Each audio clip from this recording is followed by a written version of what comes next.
Primetime Sports, WGNS, Murfreesboro, Smyrna, 1019, 100.5, AM 1450, WGNSsports.com, Big G TV, streaming video, and always at the game. The game. It's where you've had breakfast with the coaches for decades. It's the Prentice Allsup Heating and Air Coaches Corner, fueled by Donut Country and McDonald's. We'll sit down with the coaches to talk about their most recent games and the matchups ahead. Now from WGNS and Big G TV, it's the Prentice Allsup Heating and Air Coaches Corner. Good morning, everybody, and welcome back to the Prentice Allsup Heating and Air Coaches Corner. Where have we been? Well, we had a little fall break last week.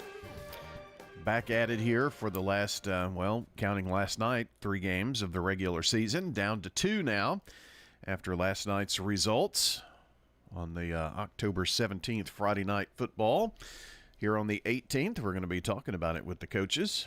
We've got a few in the house already, and we've got the donuts from Donut Country and, of course, the biscuits and coffee from McDonald's of Murfreesboro, and ready to roll here on a Saturday morning. You're going to have myself and Danny Brewer today. Instead of a 3-man team, we're down to 2 men here today. John Dinkins still recovering from a procedure, but going to be back and kicking pretty high, we hope. Higher, at least, here in the next few. But last night on WGNS and Big G TV, we were at Riverdale and Phil Watts Tomahawk Stadium as the Warriors took on the Seagull Stars in region play. And as we jump into our scoreboard from last night, we can tell you that Riverdale was a winner 37-0 in last night's contest. So a big victory for the Warriors last night. Their SRM Concrete solid performer was Gavin Hampton, who threw for 5 touchdown passes in last night's game for the Riverdale Warriors, saluting him from SRM Concrete, locally grown, nationally known. That's SRM Concrete. 37-0 the victory for Riverdale as they move on and get ready to play a rivalry game. I guess just about all of them are, but Rockvale is the game for them on the road. I think Riverdale's done at home, if I remember right. We'll talk to Will Kreisky about that here coming up. I know they've got the Battle of the Borough the week after. Elsewhere, Blackman a winner over Smyrna 35-7. Danny Brewer had that game covered for us last night with halftime and post-game comments and all the scores throughout. Had a pretty good score night, honestly, getting in just about everything that we could. It was a 35-7 victory for the Blackman Blaze. A little slower getting scores out of the Rockville-Tullahoma game, but I can tell you that Rockville got behind 24-7, I believe it was, and came roaring back to tie the game at the end of regulation and win it in overtime. The difference, a 2-point conversion with a 39-38 victory over Tullahoma in non-league play. Oakland last night traveled to Laverne and got the 56-0 shutout over the Wolverines. And Oakland continues their winning ways, still undefeated. The Eagleville Eagles travel to Huntland. It's always good to go down there and steal one at the home of the Hornets. 44-7 the final score in that one. It was a homecoming victory for the Stewart's Creek Redhawks, 49-26, as they beat Knoxville Webb. Pretty close in the first half. Stewart's Creek turning it on in the second half to get the 49-26 victory.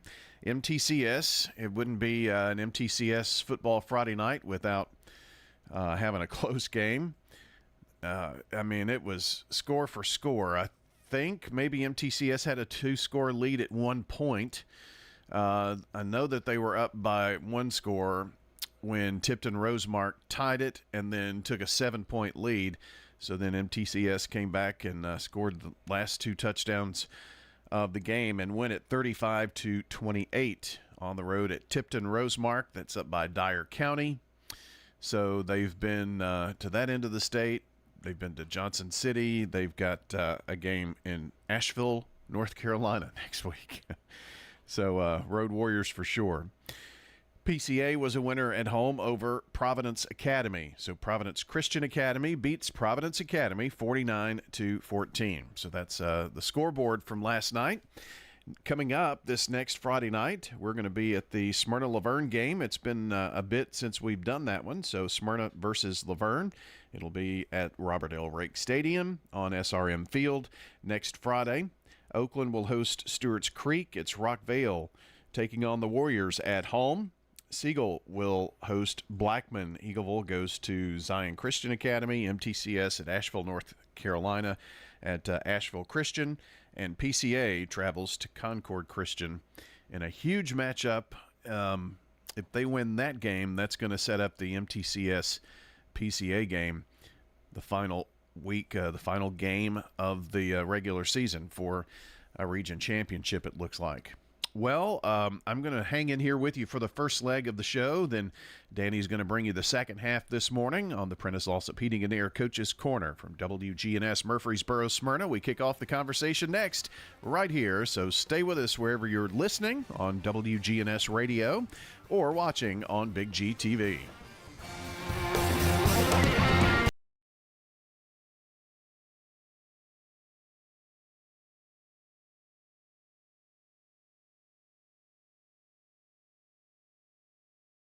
Do you love WGNS Radio? Well, now you can watch it too. WGNS Big G TV brings your favorite radio shows live and on demand. From breaking news and community talk to Rutherford County's top local sports. We've got it all right at your fingertips. Watch anytime, anywhere. WGNS Big G TV, where radio comes to life.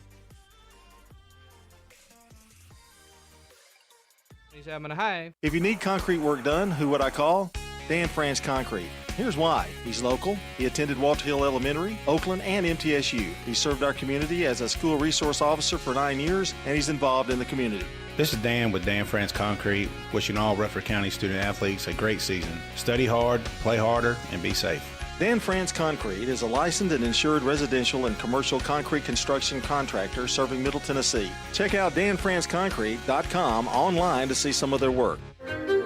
At Middle Tennessee Electric, we see the lines that link us all, illuminating our neighborhoods, empowering our businesses, and helping us to recharge.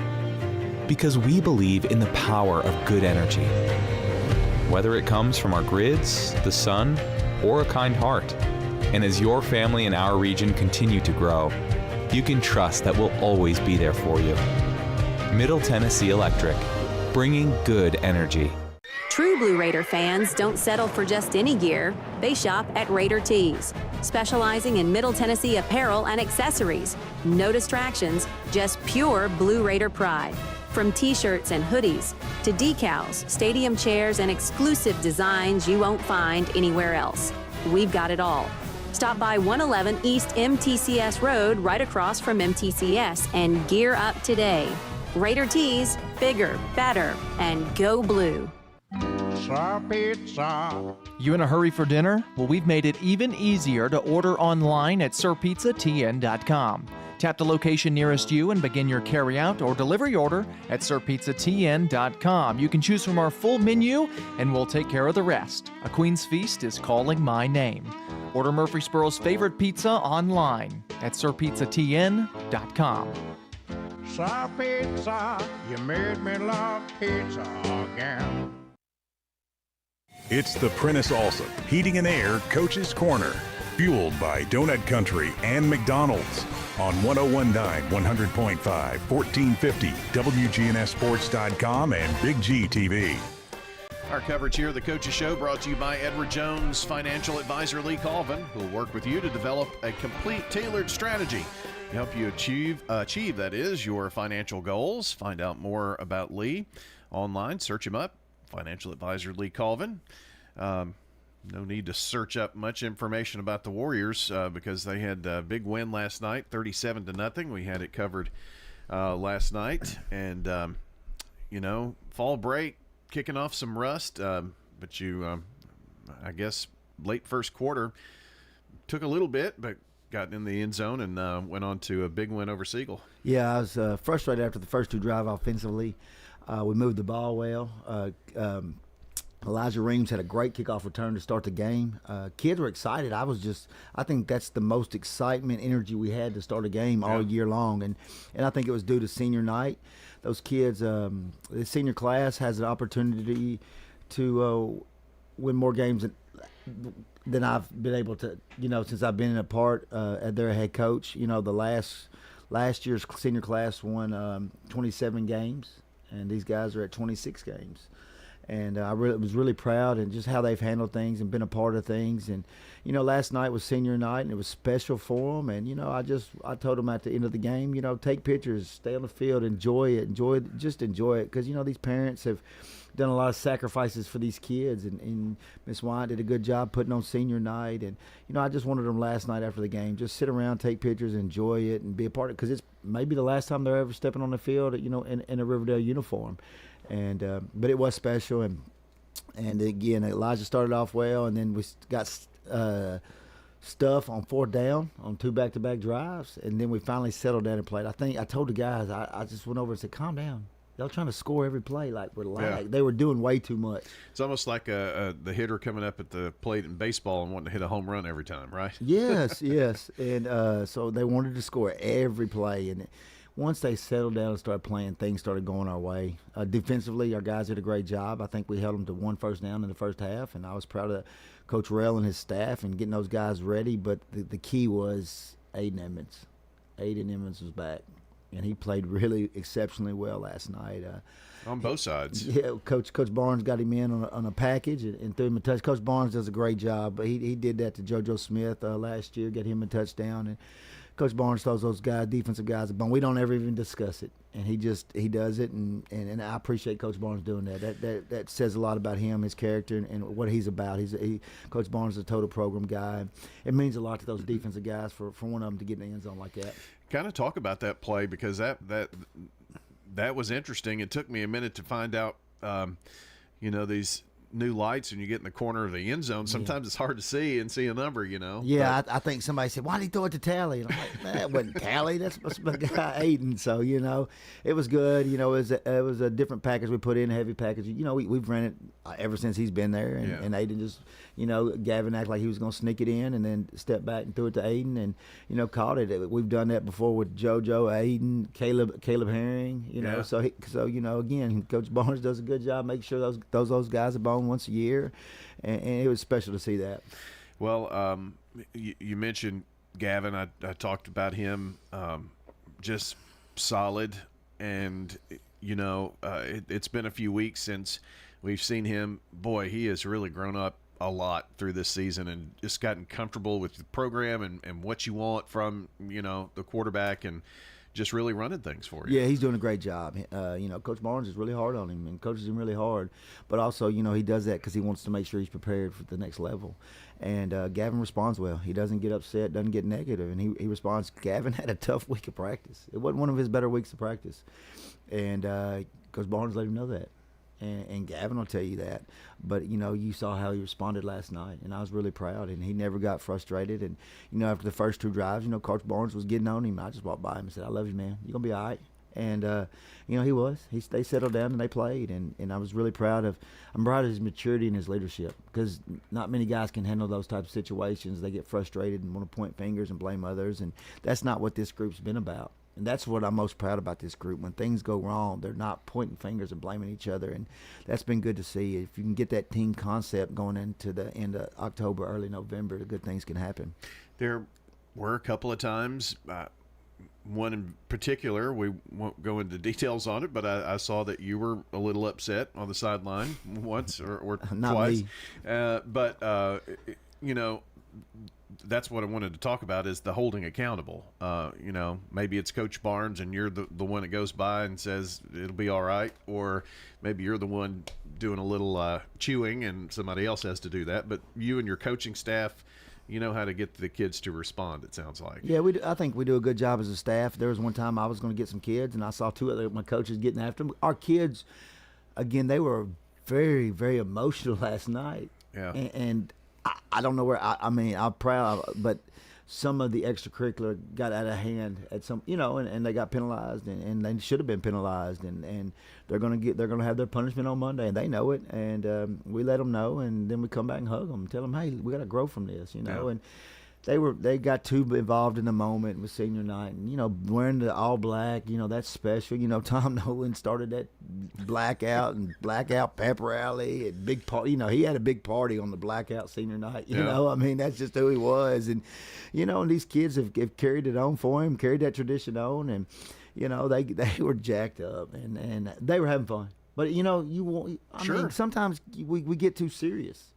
We don't let these kids have fun. And it's me. It's my fault, And as I reflected last night, I can't sleep on Fridays, and I'm thinking, our guys truly had fun last night. Because I told them all week, like, let's have a party on Friday. Let's have a party. Let's enjoy the night, and they did. And Will Kreisky's here with us. We're talking Riverdale football. We were talking about that during the broadcast a little bit. Some things that spill over from college, but especially the NFL. It can spill down to high school sports, but with everything and a lot of changes and things on the high school level, we can't lose the vision of this is high school sports, and the things that can teach these kids. There's so much pressure, especially in this county, in this league. No, at Riverdale. And at Riverdale, of course. You walk in every time and you see state championship this year, that year, that year, and it's high school football. It is. I mean, it's a big night. You've got a lot of media coverage. You've got all kinds of things going on. I said there's 6 drones flying in the air here. You got it covered from every angle, but it's high school football. It is. We kind of treat it like a small college now, but it is. At the end of the day, it's high school football. We had 39 seniors we recognized last night, and 10 of them they signed a college scholarship. Yeah. You know what I mean? So like you just said, it's high school football. These kids are learning valuable lessons that they'll carry the rest of their life. We had a young man show up practice that played for A-Lot and myself, and, he came to me, he said, I appreciate y'all making me stick it out my sophomore year. And it was Marquise Cantrell who ended up being a stud for us. And he said, if I would have quit, there's no telling where I'd have been. And, I appreciate it. And I text Coach A-Lot that. And it meant a lot to Coach A-Lot. Yeah. And that kid means a lot to me and Coach A. And that's why we do what we do, and that's why we did. And that's what Coach A-Lot taught me is take care of these kids. Kids come first. And, I was proud for him to stop by and still care about our program. And, I am glad they had fun and enjoyed the night and got to experience and take pictures and hang out. And these kids are going to do the same 10 years down the road, Yeah. and that'll be cool. Senior night started at 6:15 and ended at 6:50, right before the national anthem. So only reason I know that is I got an agenda last night of this is when things are going to happen, and I watched when it started. Ms. White does a great job. Wrapped around the track. Yes, it was. She does a phenomenal job, and it's my fault, and I apologized to her last night. I should have let her start at 6:10 or 6:05 like she requested.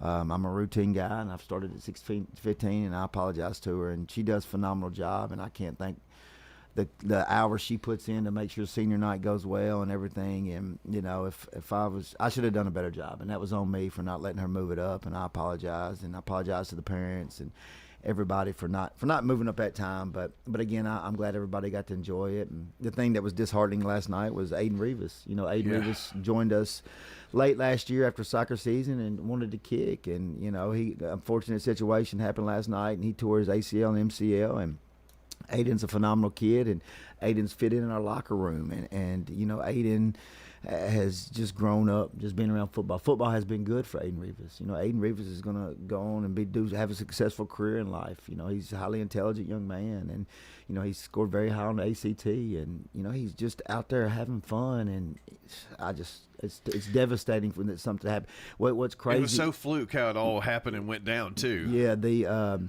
snapper Wyatt Petroka. Wyatt came to us from Webb.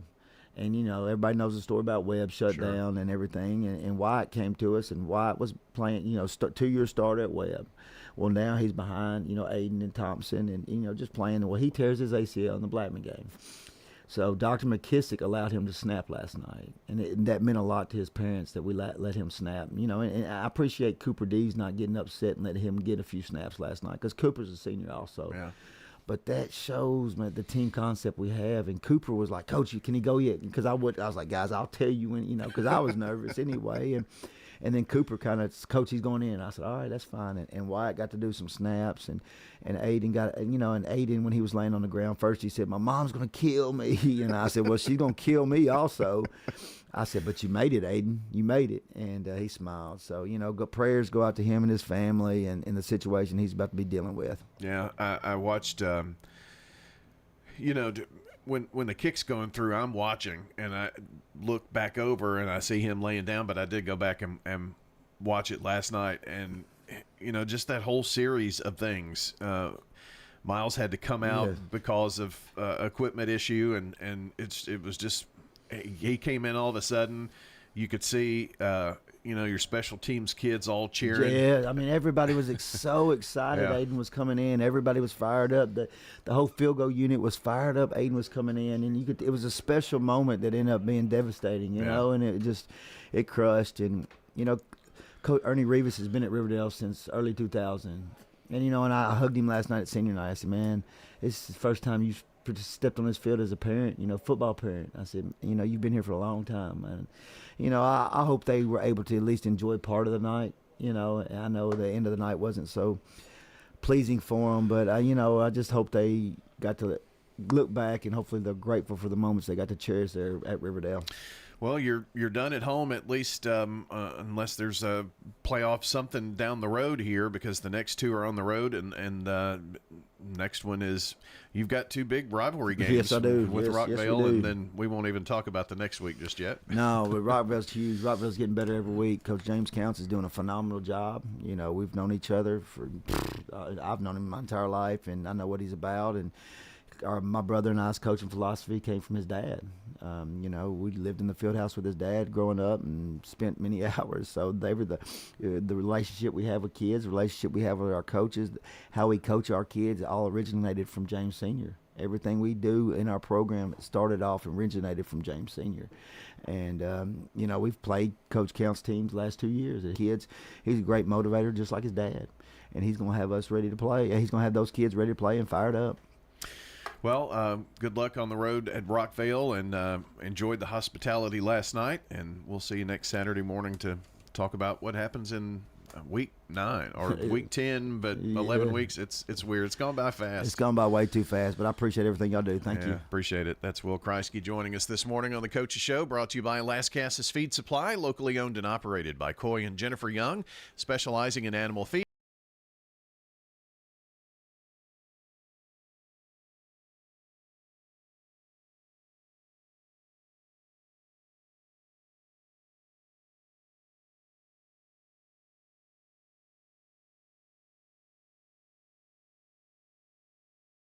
Sports fans from auto, home, renters, business insurance, and more, trust your local State Farm agents. Celeste Middleton, Ron Reeves, Emerson Williams, Alex Williams, Dana Womack, and Andy Womack. This powerful team lives here, works here, and are your neighbors. They're ready to help you manage everyday risk, recover from the unexpected, and realize your dreams. Contact Celeste, Ron, Emerson, Alex, Dana, or Andy for all of your insurance needs. Like a good neighbor, State Farm is there. Tax Service. We perform tax preparation, individual tax returns, corporations, partnerships, and all your payroll bookkeeping needs. Brett Craig with Craig's Tax Service. Craig's Tax Service is located just off Memorial on Heritage Park Drive. You can contact us at 890-2233. It makes sense to get help with your taxes. Call 890-2233 for an appointment. We are proud to support all Rutherford County student athletes. Craig's Tax Service, 890-2233. Since 1989, Franklin's Printworks has been Rutherford County's trusted partner for high-quality printing with fast turnaround and unbeatable service. We love to do stuff for the community, for churches, for schools, for nonprofits. We love to get involved with them and partner with them every time we can. Jeff Carlton with Franklin's Printworks. People know my name, they have my cell phone number, and they can be confident that we'll make sure it gets done right. Visit printworkstn.com. Franklin's Printworks, print local, print with confidence. Winners Trophies can help you with customized awards for any occasion. Owner Kelly Hockenberry continues to provide awards for sports teams, churches, recognition awards, and more. Call Winners Trophies at 904-6002. That's 904-6002 for the best in quality, service, and pricing. You can also email Kelly, winnerstrophy@comcast.net. That's winnerstrophy@comcast.net. Any award for any occasion. Winners Trophies, 904-6002. It's the Prentice Allsup Heating and Air Coach's Corner, fueled by Donut Country and McDonald's on 1019 100.5, 1450, wgnssports.com, and Big G TV. On our Coaches Show this morning, it is brought to you by Prentice Allsup Heating and Air, family owned and operated since 1977. Get the best service with Prentice Allsup Heating and Air online at PrenticeAllsup.com. Let's talk some Smyrna football this morning. Matt Williams joins the conversation. Coach, good morning to you, sir. Morning, Brian.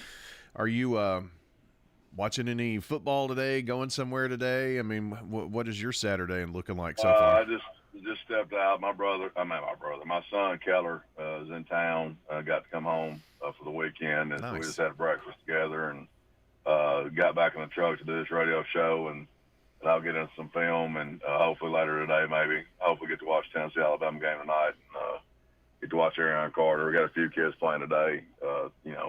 I've got Dallas Walker at Auburn, and Jaden Marable at Memphis, and a few others playing, Jeremiah Bailey's at EKU, and so I won't get to watch them all, but I'll be keeping up with them all. I bet. I'm not, I wouldn't say a Tennessee fan, but I've watched a lot this year, especially Arion, and just to see him flourish up there. And I was just talking with Will. They had senior night at Riverdale, and, just talking about high school football and what it means on Friday night. And, the percentage of kids who play on a Friday night that are going to play on a Saturday is honestly really low. But to give those kids an opportunity to do that, that's why they play football. That's why you coach for the moment and for those special players who can go to the next level. Yeah, I think so. And, it's Friday Night Lights, and it's something, a lot of us grow up, we look up to the kids who have done it before us, and it's something you dream of always, becoming. And I think the biggest thing that's changed, over the years, I think you used to, especially in a small community like I grew up in, you used to, there was really only one choice that you were going to go to school at. And you always dreamed about being for me, it was a Shelbyville Golden Eagle. And, for years when I first got into coaching, you dreamed of being a Smyrna Bulldog. I think we've got so many schools now, that's gotten watered down a little bit. But, most of your kids, and I would say, obviously about 98% of your kids are never going to play another snap after they graduate. And so it's a special time for a young man. And I think, we've all talked about it and well documented about, what it can do for a young man as far as, when they go into adult life as a man. And the lessons they learn are invaluable. And sometimes, kids are kids, and they make decisions, and, to have someone there to hold them accountable. But, I just can't believe the change that we've seen just in the last 5 years. I sound like an old curmudgeon up here talking, I guess, but, just the game night activities that are going on at a football game, and what it takes. And you've got tents and watching replays and drones in the air and all this kind of stuff. And it's pretty wild, everything that goes on, isn't it?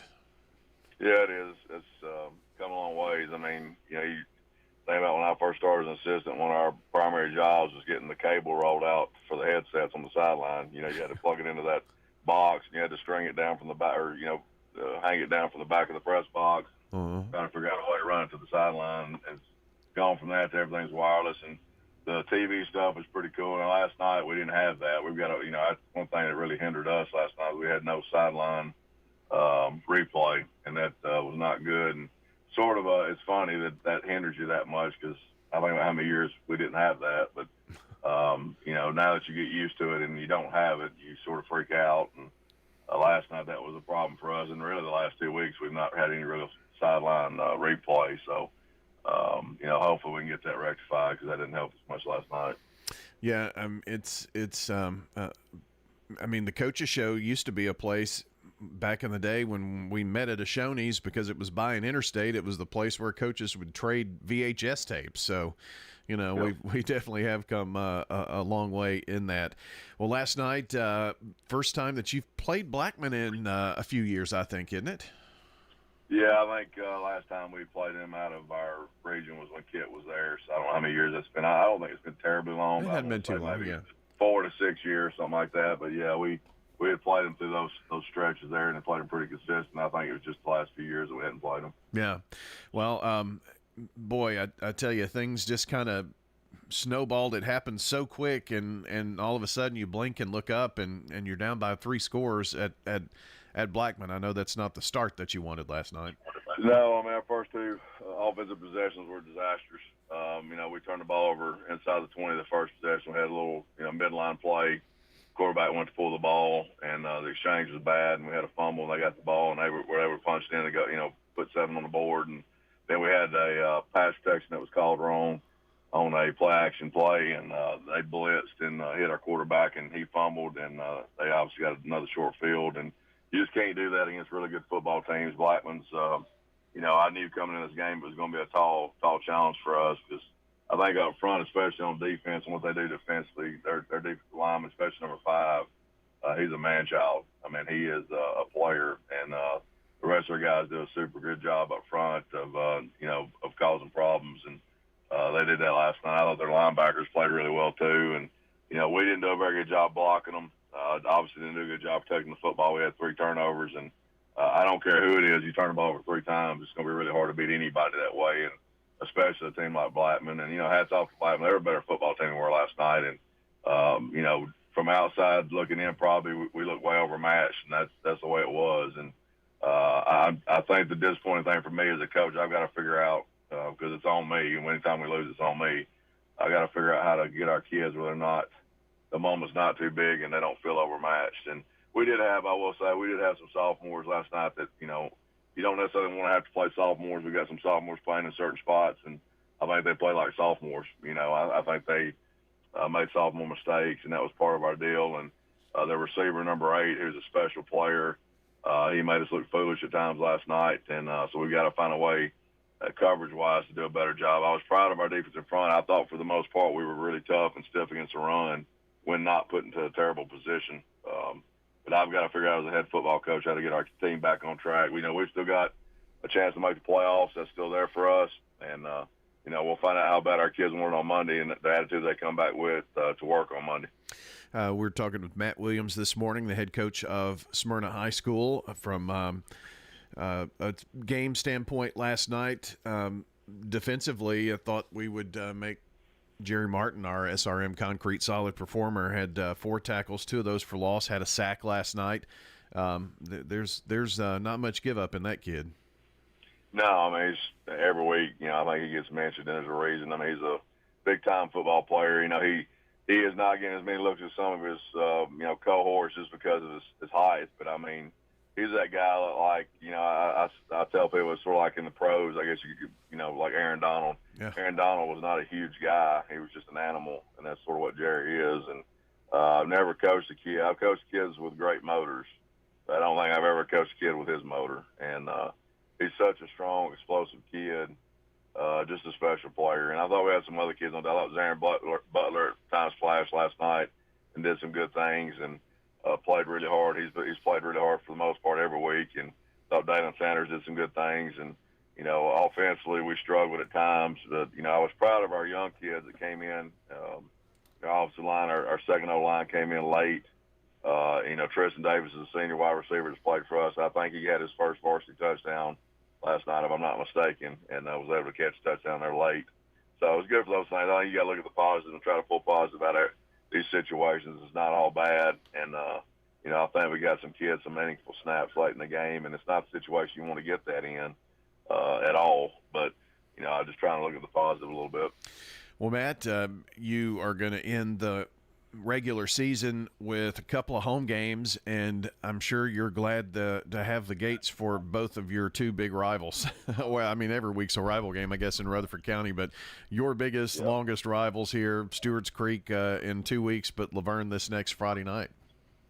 Yeah, and it'll actually be our senior night. We decided we're playing the next week. We're playing on a Thursday night, so we decided that we wanted to do it, on a normal Friday night. So Friday night will be our senior night, and we got not a very big group of seniors, but we got a group of seniors that are really good kids that have been with us and that have worked hard, and a fun group to be around. The group we've got, are just good kids and good personalities, all that kind of stuff, and they're the kind of group of kids you can have over to your house and cut up with and have fun with, and they sort of make you smile when you show up to work every day. And so that's a special group. I look forward to honoring them, and we'll have a senior breakfast on Thursday morning after our practice, and so it'll be a special week for those guys, special week for us, and obviously a big rivalry game against Laverne, and I know they'll be, Laverne. We always get Laverne's best shot. I think that goes without saying every year, and I expect this year to be no different. Well, it is our WGNS Big GTV game of the week this coming Friday night, so we'll be there for senior night. Always enjoy coming to Robert L. Rake Stadium, and Coach, I'll probably hit you up this week for some stats and lineups and all that good stuff, but looking forward to coming out to your place on Friday. Yeah, we appreciate it, Brian. We look forward to hosting you, and we thank you for all you do for high school football, and it's a great thing for the county, and what y'all do is special for the county. A lot of school systems don't have that, and so we look forward to it. Well, I appreciate it. Thanks so much, Matt. Now, to make sure if y'all stop and eat, make John pay now. Oh, yeah, right. That's never going to happen. Oh, goodness, appreciate it. Thank you. Matt Williams joining us here on the Coaches Show, brought to you by Craig's Tax Service, specializing in personal and business.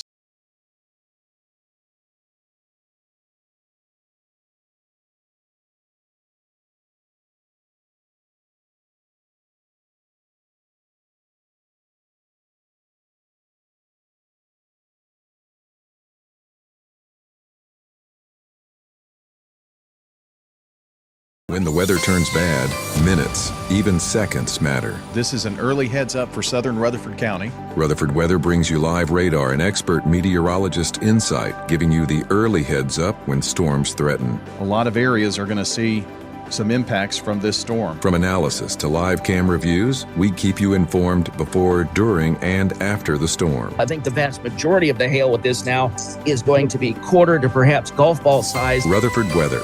Stay ahead of the storm. You know how much it means to have neighbors you can count on. I'm State Farm Agent Andy Womack, here to help life go right when you combine home and auto insurance. Call me today at 615-890-0850 and let me save you money and time. With service you get from State Farm, you might think our car insurance costs more. I'm State Farm Agent Alex Williams. Give me a call at 615-898-1150 and let me show you with discounts up to 40%. You may find it even costs less. Hey there, it's Brian, and I wanted to share just one reason why I've been a customer of First National Bank of Middle Tennessee for years. What I love most is how they're always there for me, no matter what I need. I know I'm not just another number. When I have a question, I can count on getting a real answer from a real person who knows me and my financial goals. They're always showing up for me, and they can for you too. First National Bank of Middle Tennessee. We show up for you. Member FDIC, Equal Housing Lender, NMLS 401715. Genesee Orthopedic Alliance takes great pride in treating local athletes here in Rutherford County. Here's Dr. Russell McKissick with TOA. We have a passion here for taking care of our athletes here in Rutherford County. We really do our best to take care of them. Experts in joint, bones, and muscles. Many years we've been taking care of athletes around here, and we've just picked up where Dr. John started, and we just keep going. TOA has a playbook that gets you back in the game. To request an appointment, visit TOA.com or call 855-NEED-TOA. TOA, live your best life. How about a fix for your sweet tooth? Donut Country is open 24 hours a day to cure your cravings. They've been serving up the freshest donuts in Murfreesboro since 1978. There's just something different about donuts from Donut Country. Bo and Cindy Davis and their wonderful staff will greet you with a smile, and you'll see all donuts aren't created equal. Fresh donuts anytime you want them, 24/7 at Donut Country on Memorial down from Clark. And they're open each morning on Middle Tennessee Boulevard. Check out their Facebook page for specials and promotions. Nothing else compares to Donut Country. Open 24 hours. It's the Prentice Allsup Heating and Air Coach's Corner, fueled by Donut Country and McDonald's on 101.9, 100.5, 1450, WGNSsports.com, and Big G TV. We're back here on the Coach's Show, and it is brought to you by Sir Pizza. They've got 3 Murfreesboro locations offering a huge selection of mouth-watering pizzas, sandwiches, pasta, and wings. Order your favorite online at sirpizzatn.com. They've got a cool app, too, you can check out. Blackman football victorious last night, 35-7 over the Smyrna Bulldogs, and a quick start by Blackman. We were just talking with Matt Williams about it. And another Matt Kreisky, is here. Good morning, Coach. Congrats on the win. Thank you. I appreciate it. Thanks for all that y'all do. Promoting these high school sports in Rutherford County and getting these kids' names and out there. So it was a great night at the Inferno last night. Preached all week about starting fast. We do that all the time. You always worry about coming off fall break, how you going to play. Yeah.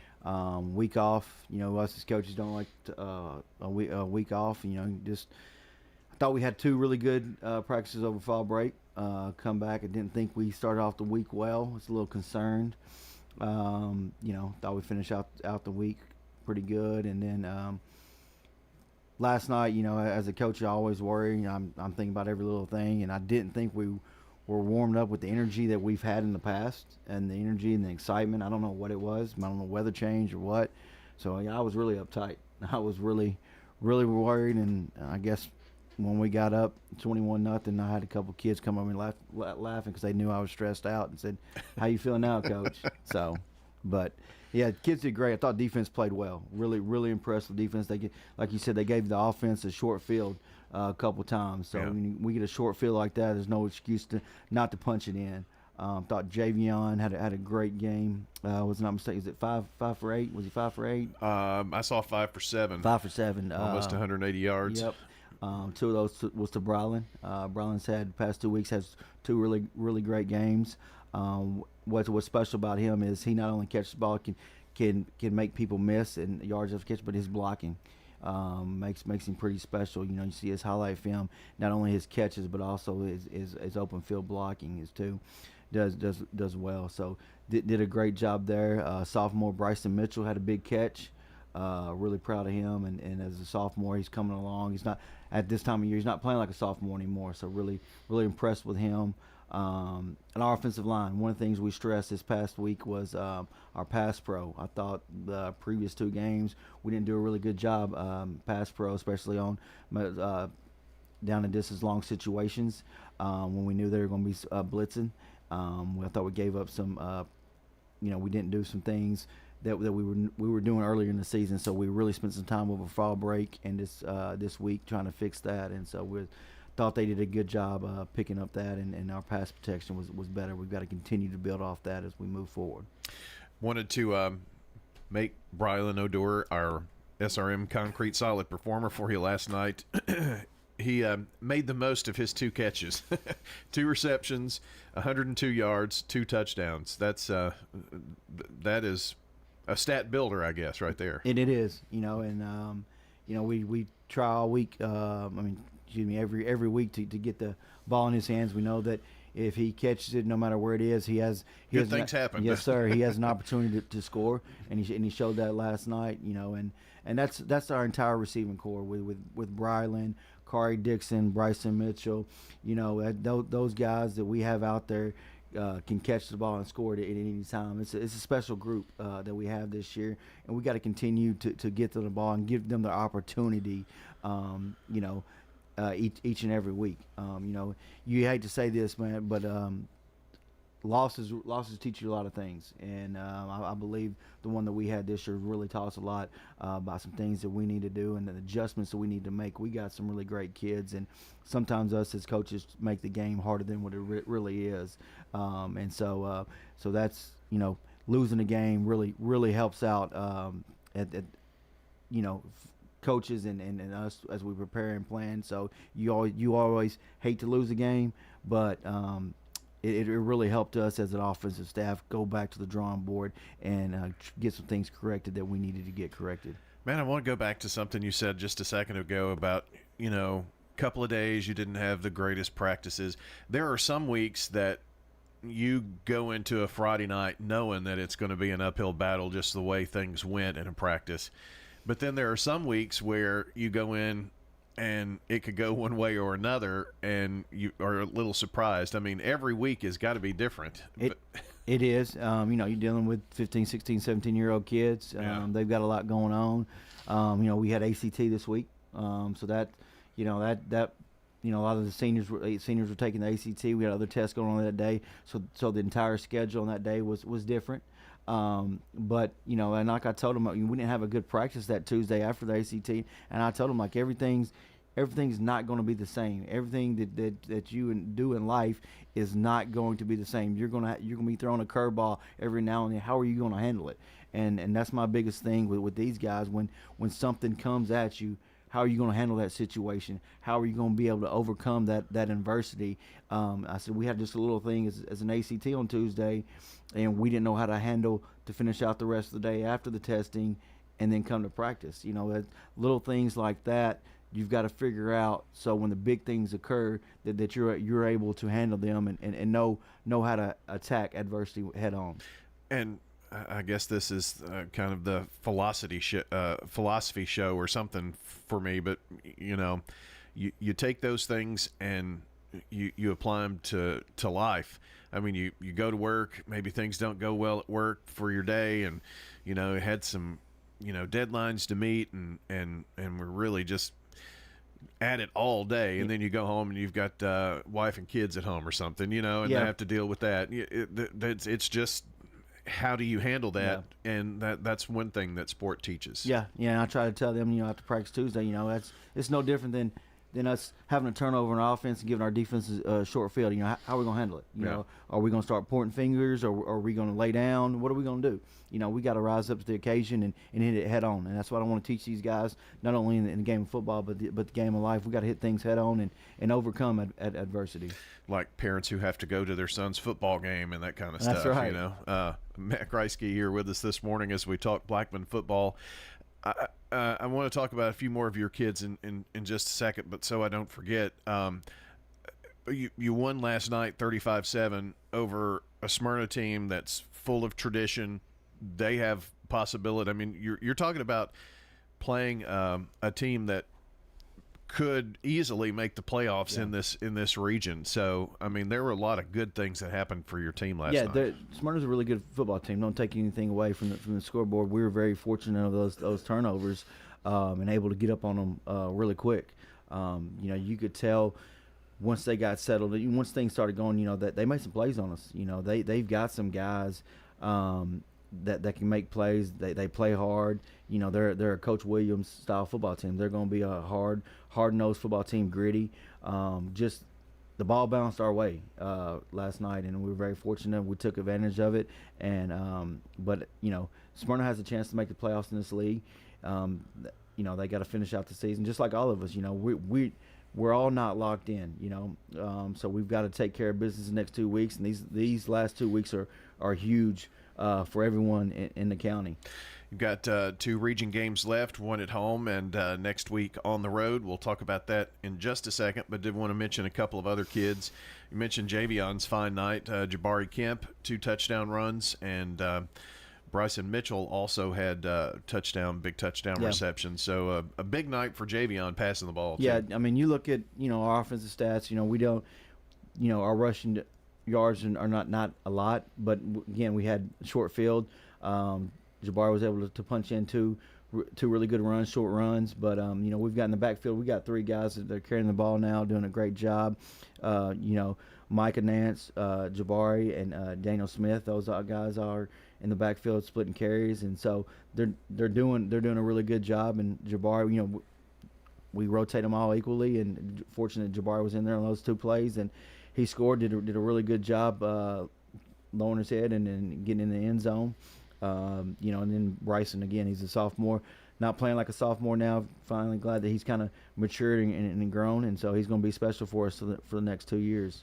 And the fact that your defense played so well to give your offense the short field. I mean, that's complimentary football that you like to see as a football coach. Our defense played lights out. The entire defense staff, they do a great job week in and week out.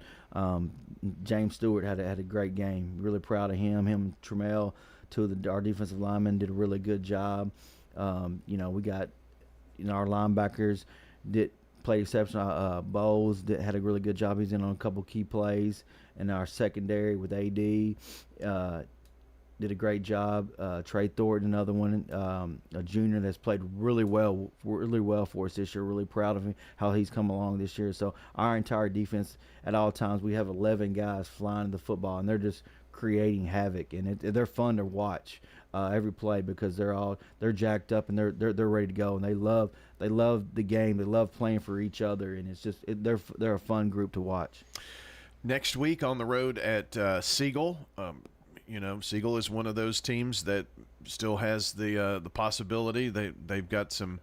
They're kind of one of those teams that are backed up in the corner. They need a win over your team to make playoffs, and that's kind of a tough or a scary team to play, especially on the road. Yeah, we go to Siegel. It'll be a great environment, and like I tell the kids, we're gonna get everyone's best shot because it's not over. Everybody from here on out is trying to make the playoffs week in and week out. It's basically a playoff game for us since fall break. Since we played Stewart's Creek, we felt like that every game's a playoff game. So we've got to prepare. Got to have a good week of practice. Be ready for Friday night, and and it'd be a huge game at Siegel. Well, good luck in that one, Matt. Appreciate you coming in this morning. Congrats on the win. And I hope you had a good crowd last night, too. Yeah, it wasn't bad. It wasn't a bad crowd. Bart Smith Field is always exciting and fun. They with the new lights and the video board, it makes a good atmosphere and a good Friday night for us. Boy, it's just, if you haven't been to a high school football game in the last 5 years, you're missing out. Yeah. I mean, it's changed a lot. Yep. It really has. All right. Appreciate you coming in this morning. Thank you. That's Matt Kreisky joining us talking Blackman football on the Coach's Show, brought to you by State Farm agents Andy Womack, Dana Womack, Celeste Middleton, Al.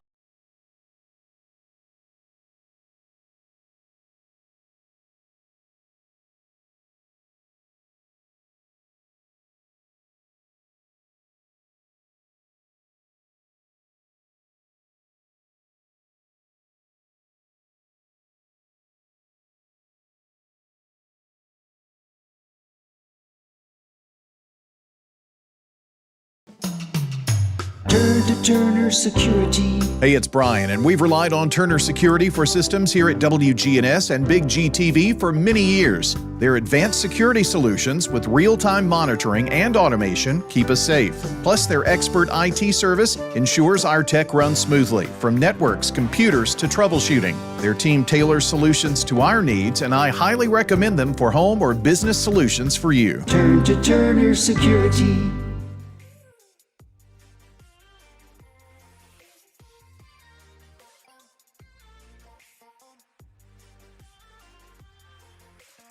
Forever. We helped him receive a settlement that has given him financial security for the rest of his life. Now, each case is different, and we can't promise this type of result for every case.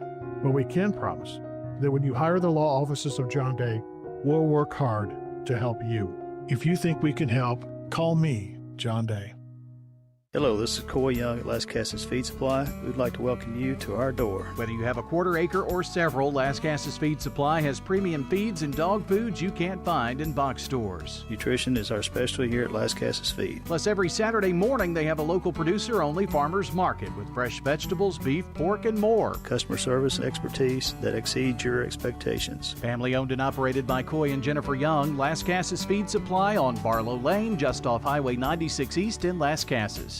Rely on the experienced professionals at Prentice Allsup Heating and Air. If your old unit needs a tune-up, the professionals at Prentice Allsup Heating and Air service all major brands and even offer same-day service in most cases. Keep your home or business comfortable year-round. Call us today at 615-890-1311. Prentice Allsup Heating and Air, your Ring Pro partner heating and cooling contractor on West College Street, just under the Thompson Lane overpass. Online at PrenticeAllsup.com. It's the Prentice Allsup Heating and Air Coach's Corner, fueled by Donut Country and McDonald's on 101.9, 100.5, 1450, WGNSsports.com, and Big G TV. Coach's Show is brought to you in part by Ideas Tees. They'll be happy to help you fulfill all of your imprinted apparel, embroidery, and advertising specialty needs. IdeasTees.com and a brand new location over by MTCS just off of Memorial Boulevard.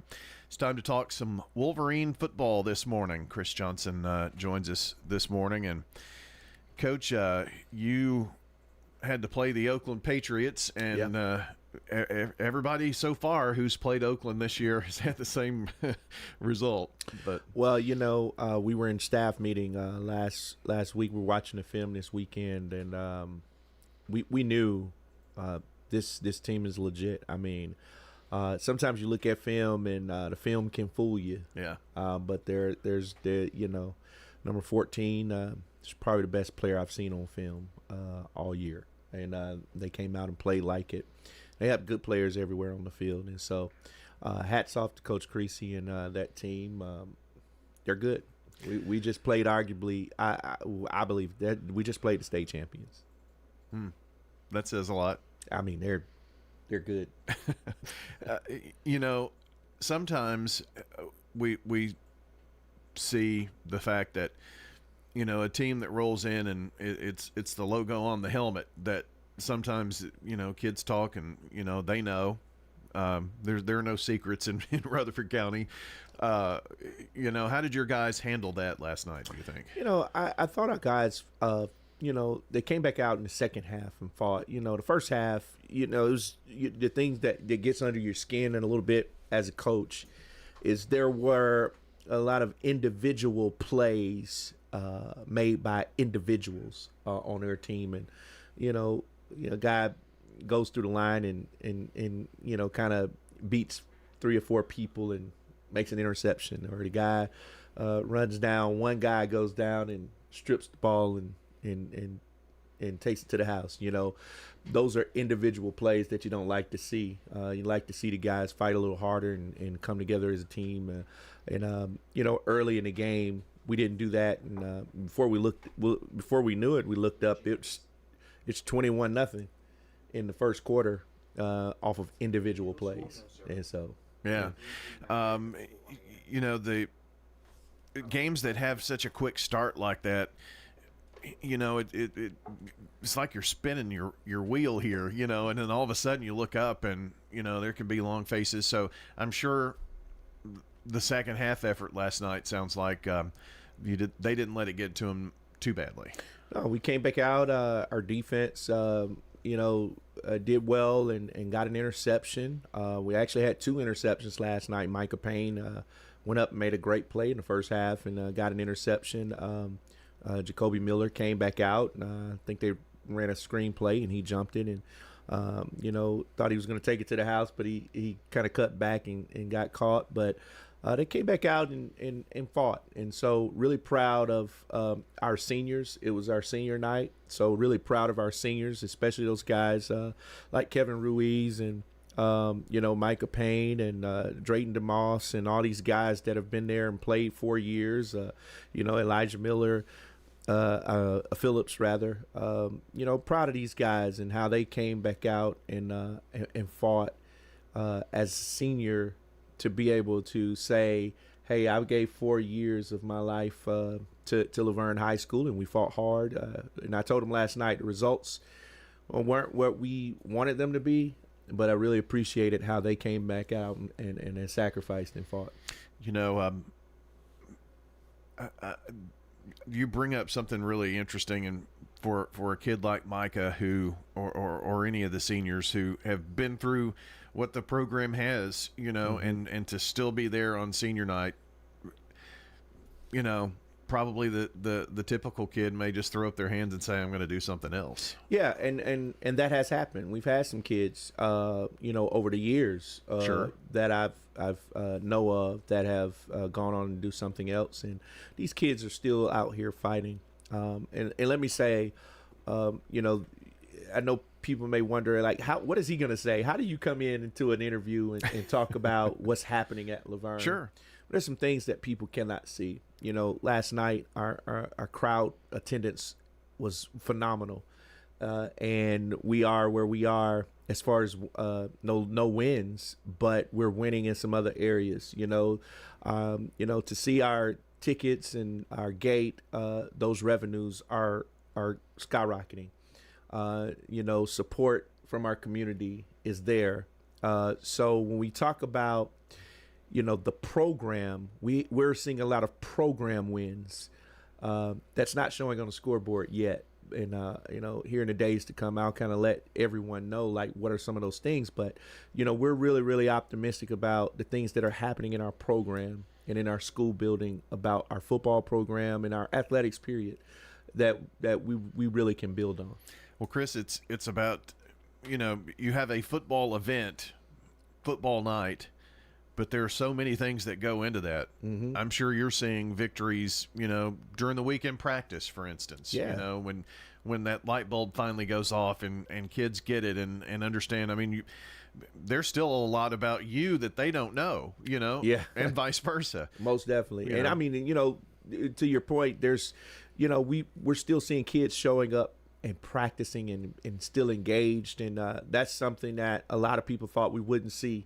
But we have kids that are still locked in and still fighting. And when you couple that with, some of the other things that's happening around our program, you look at the future, and we've got a lot of young guys. Man, we had some freshmen last night that, I had a freshman quarterback, Deacon Hanlon, that got in, made some great throws. Threw it to a freshman receiver, Denham Hall, who made a great catch, got upfield. Tyler Woods came in. He has been battling a knee injury, but he got in and last night, and he returned kicks for us. Thomas Dixon returned kicks for us, got in on the offense a little bit. And so these are all freshmen that were getting game experience. And so we're really excited about where they're headed. Well, getting game experience, and you all already have proclaimed, but there's more football to see, but against a really good football team. So, I mean, it's easy to pull out the measuring stick and say, this is where we want to take this program. Yeah, most definitely. And so we told the guys, last night, hey, although we like to dwell on this one, we can't. Sure. That one is over. We've got another opportunity ahead of us. And so it's time to, focus back in, lock back in, and we've got 2 opportunities left, and we're going to go finish strong. And Chris Johnson with us talking Laverne football this morning. Senior night, there always seems to be something on a home game event. And boy, I tell you, after this year, you all have to know how to put on a home game, because what have you got one more at home left? No, that was our last one. We did 7 home games this year. Okay, yeah. So 7 of the first. You've only been on the road once, right? Right. So yeah, and really the one of the road games was actually Rockville. We rescheduled that and went to Rockville. That's right. And so that was the rainy night. That was the rainy night. Yeah. And so we've had 7 home games, which was is good for our school. Sure. We needed the gate and the excitement, and as you're building culture, the many times you can kind of cast vision on what that should look like. We were able to do that and got better at some things, and so we needed all 7 of those to kind of set our standard a little bit, and so when we look forward to. I think our guys are ready to go on the road now, just to kind of break it up a little bit. And, I'm sure all those workers and ticket takers and concession stand 100%, and our principals, administration probably needs a break as well. And but hats off to all those folks who made that happen. Coach Jones, our athletic director, has done a phenomenal job every week, making sure the things that we don't have to worry about, he makes sure it gets done. And so I want to give a special thanks and shout out to him. And Dr. Hatchett and our administration for being there every game and making sure the game flows. But we're excited about, like I said, the program and where it's headed. And to your point, having those home games gives us an idea of what we can build on. And so we've learned a lot, and we're excited about going on the road. And another thing is we're excited about setting some momentum for the off season. So we talked to the guys about these next 2 games. Let's carry some momentum into our off season.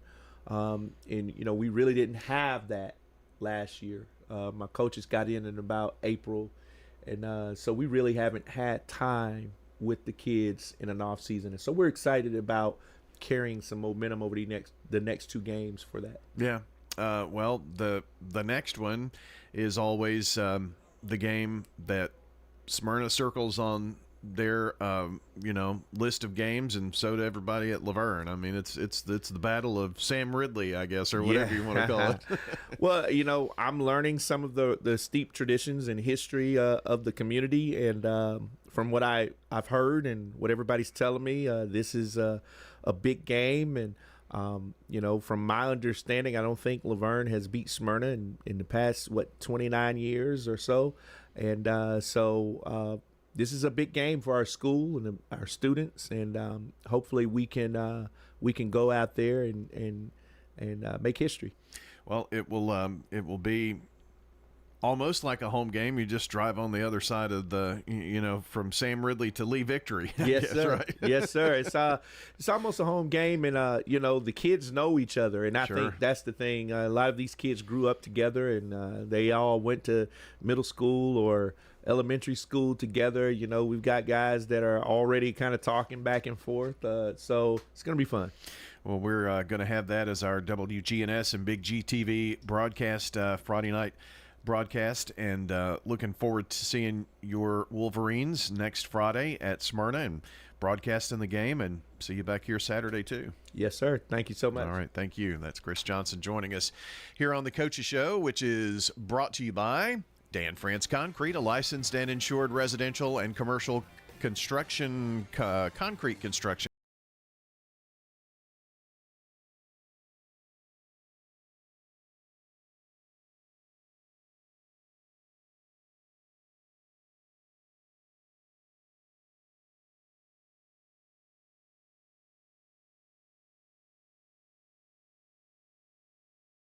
Many are feeling is real and justified. Kenneth Barrett said that after the county commission denied raises for deputies this year, and as sheriff, fair pay will be a top priority. We need to figure out how we can get ours comparable to other agencies and start communication with the county commission to try to get less steps at a higher percentage. With nearly 30 years at the sheriff's office, Barrett brings servant leadership, accountability, transparency, and fairness. Learn more at KennethBarrettForSheriff.com. Paid for by Kenneth Barrett for Sheriff, J.M. Stewart Treasurer. Head over to J. Mullins Jewelry to check out their selection of rings, watches, custom design jewelry, and much more. They're a local business located at 352 West Northville Boulevard right here in Murfreesboro. They have gifts for all occasions, weddings, graduations, anniversaries, whatever you need, you can find it at J. Mullins Jewelry. That's at 352 West Northville Boulevard or online at mullinsjewelry.com.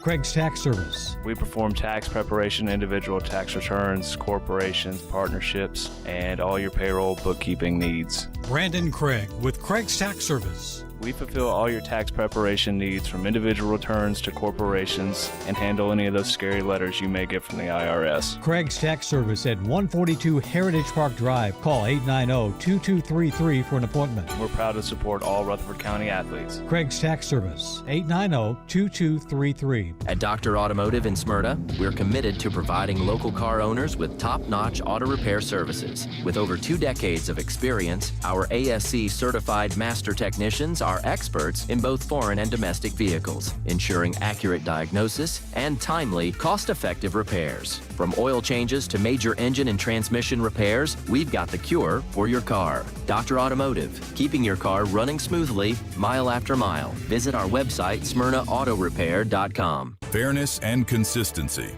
the foundations of Kenneth Barrett's leadership, and will continue to be as sheriff. After nearly 3 decades with the sheriff's office, he understands that unity and morale come from treating everyone equally and holding the department to the highest standards. Kenneth Barrett will ensure every citizen feels respected and protected, with honesty from your sheriff that you can depend on. I'm Kenneth Barrett, running for Rutherford County Sheriff, and I'd appreciate your vote. Paid for by Kenneth Barrett for Sheriff, Treasurer J.M. Stewart.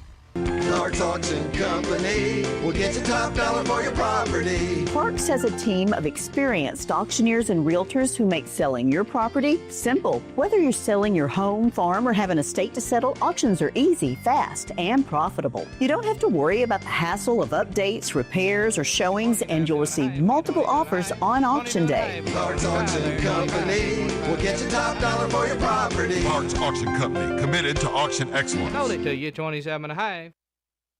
It's the Prentice Allsup Heating and Air Coach's Corner, fueled by Donut Country and McDonald's on 101.9, 100.5, 1450, wgnssports.com and Big G TV.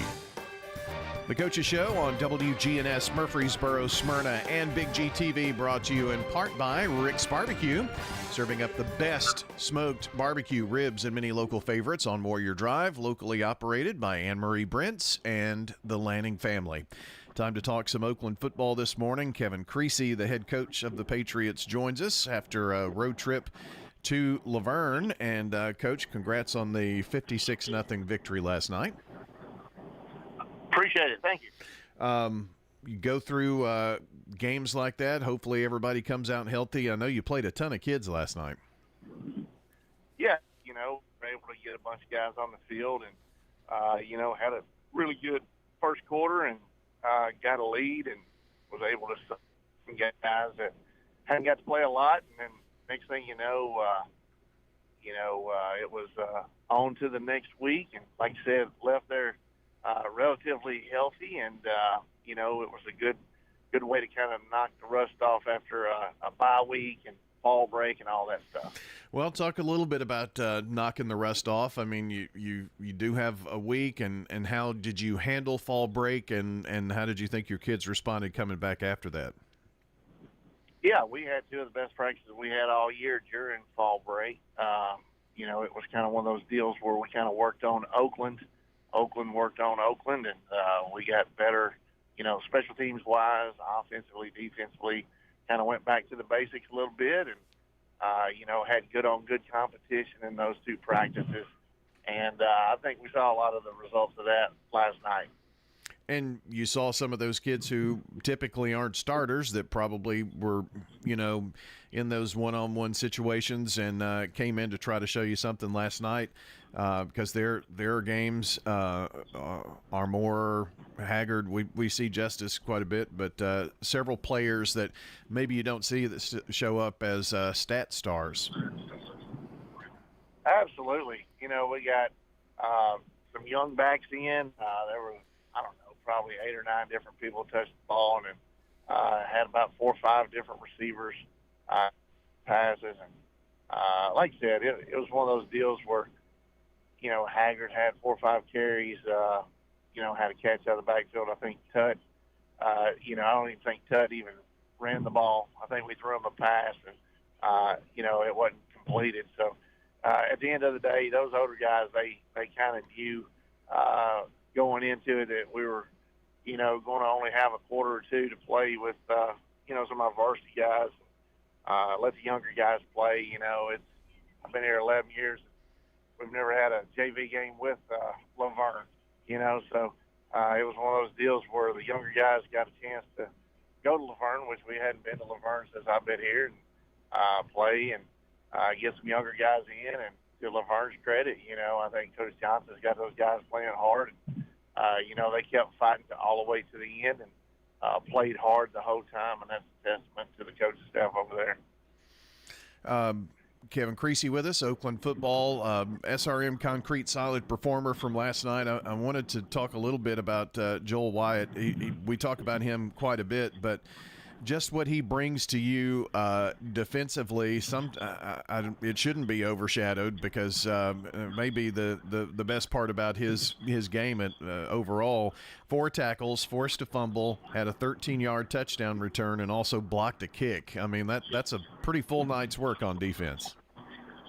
Yeah, he's just a freak athlete, just very athletic and long, and if you were to design a football player, you'd probably design him much like Joel. He does a heck of a job for us. Flipped around on offense, caught a couple passes, had some really good blocks. played special teams really well. He was part of a 7-play series where we scored 3 touchdowns in 7 plays. So, it was a pretty close game early on. And then, because of Joel, we had a punt return set up.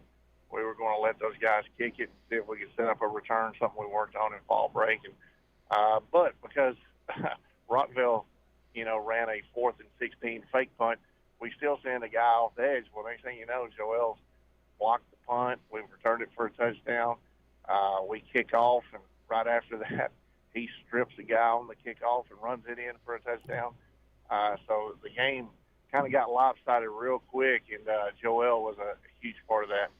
And I said Joel. I knew it was Joel, and just wasn't thinking. But it looks like Joel. I'm sure he gets called that all the time. So. Oh yeah. Kevin, you go through a game like that, and I'm sure you don't know how many kids you got into that contest, but it had to be a ton. What do you want to accomplish? Because you probably going in knew that you were going to be able to outman Laverne last night. You want to make sure that you work on some things. What are some of the things that you wanted to work on here as we get winding down the regular season and playoffs on the horizon? Yeah, their offense sometimes real unconventional, and our guys, they had to rely on kind of, their rules and their checks, and I thought they made some great checks and, benefited from playing good, sound defense. Chevy Armour had a scoop and score and a pick 6. He's an outside linebacker for us that's playing great right now. And then offensively, we've got Michael Brown, which is really one of our best football players. He's tweaked his ankle, so we knew he was going to be out this week and next week. Hopefully we'll get him back week 10. And so we had a couple guys replace one of our better players, and we want to see how those young guys did. Trent Gibbs is just a freshman, and he stepped up, and filling the shoes of a senior like Brown is a tough job, but Trent's the guy for the job, and he showed that last night. He did really good. We're really proud of the progress of our 2 freshmen that are starting. And, you look at Preston Rose, he had to move around a little bit, played guard, tackle, tight end, even split him out a couple times at receiver. So just trying to see the versatility of some of the guys that, are really comfortable in our offense. And I think the sky's the limit for some of those younger guys like Rose and Trent that have done a good job for us. On the defensive side of the ball, Travion Jackson led the team with 7 tackles, 2.5 for loss, and Cullen Williams 5 tackles, 2 for loss, had a sack as well in the game last night. And that was your last road game here for a minute, at least the last 2 games of the regular season, as you've got Stewart's Creek and then the Battle of the Borough next week. Stewart's Creek, they've got your full attention. You're not looking ahead, looking past anybody here, I wouldn't think. Right, region games are all equally worth the same. So last night's game was the most important game of the year, and then I thought our guys responded to that well. And then coming up, Stewart's Creek is the most important game of the year because it's a region game and it's the next game. And then, of course, week 10's week 10. We have plenty of time to worry about week 10. That's with Riverdale and the Battle of the Pro and playing, on a Thursday night and finishing the regular season. But this season's just kind of flown by. That's what we try to tell our guys. You put in all this work, you don't know how many minutes you got, guaranteed in a particular ball game, but the next ball game is the next ball game. And you've done all this work, you might as well go out there and just play your guts out. Hopefully that's the message that all our guys got. With the injuries in football, it's a little different. Most sports, you can get injured on any play, so you never know when your season may be over or your career may be over. So you better go out there and get the most out of all that time you put in. And, I think that's why our guys, rarely come out flat. I think they understand the value of playing time and the value of, a game like last night or a game at home against Stewart's Creek. You know, it's going to be senior night. We got to see Laverne's senior night last night, and I thought our guys didn't miss a beat by warming up on the practice field and coming over and playing a game. And so we're going to honor our seniors next Friday. So I encourage all the Oakland fans that have been on this ride with this senior class to come on out and support these guys.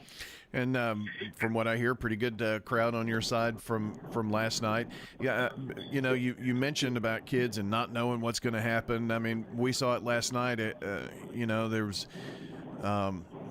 kicker had to come out of the game because didn't have his knees covered and whatnot, and you know, bring in the backup, and then he's out and hurt after coming in for one play. So I mean, you just never know. And I guess you preach that to your kids, that you're not given the next game or the next play even. So cherish those opportunities.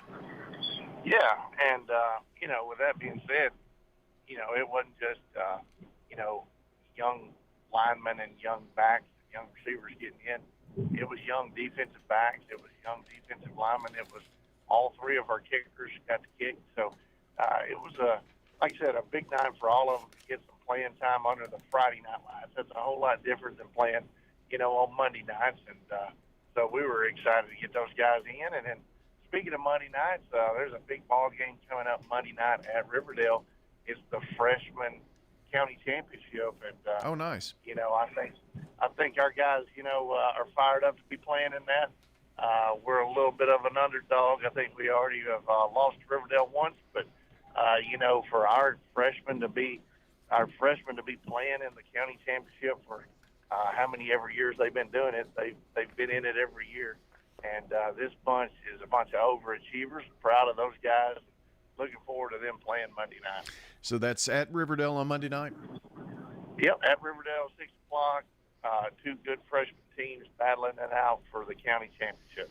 All right, the Battle of the Borough freshman style coming up. That's right. All right. Well, Coach, appreciate you spending some time with us this morning, and we will see you next Saturday morning here on the show.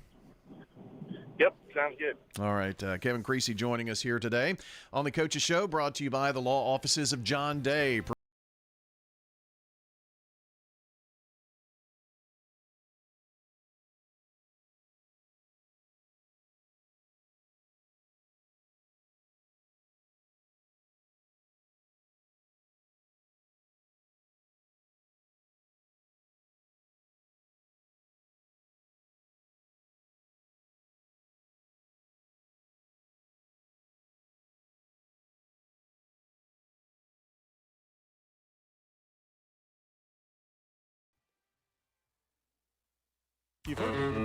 Get ready for an unforgettable night and support First Shot. Autumn at the Alley is coming to Oakland's Mansion Tuesday, September 24th from 6 to 9 p.m. Sip on fine bourbon, wine, and spirits, enjoy premium cigars, and feast on incredible food from the Alley on Main, all while enjoying live music under the stars. Proceeds benefit First Shot's Academic All-Stars and Send the Kid to Camp programs. Find out more on their Facebook page and through Eventbrite. Autumn at the Alley, September 24th.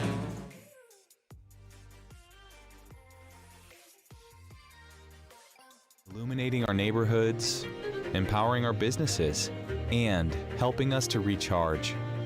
Because we believe in the power of good energy.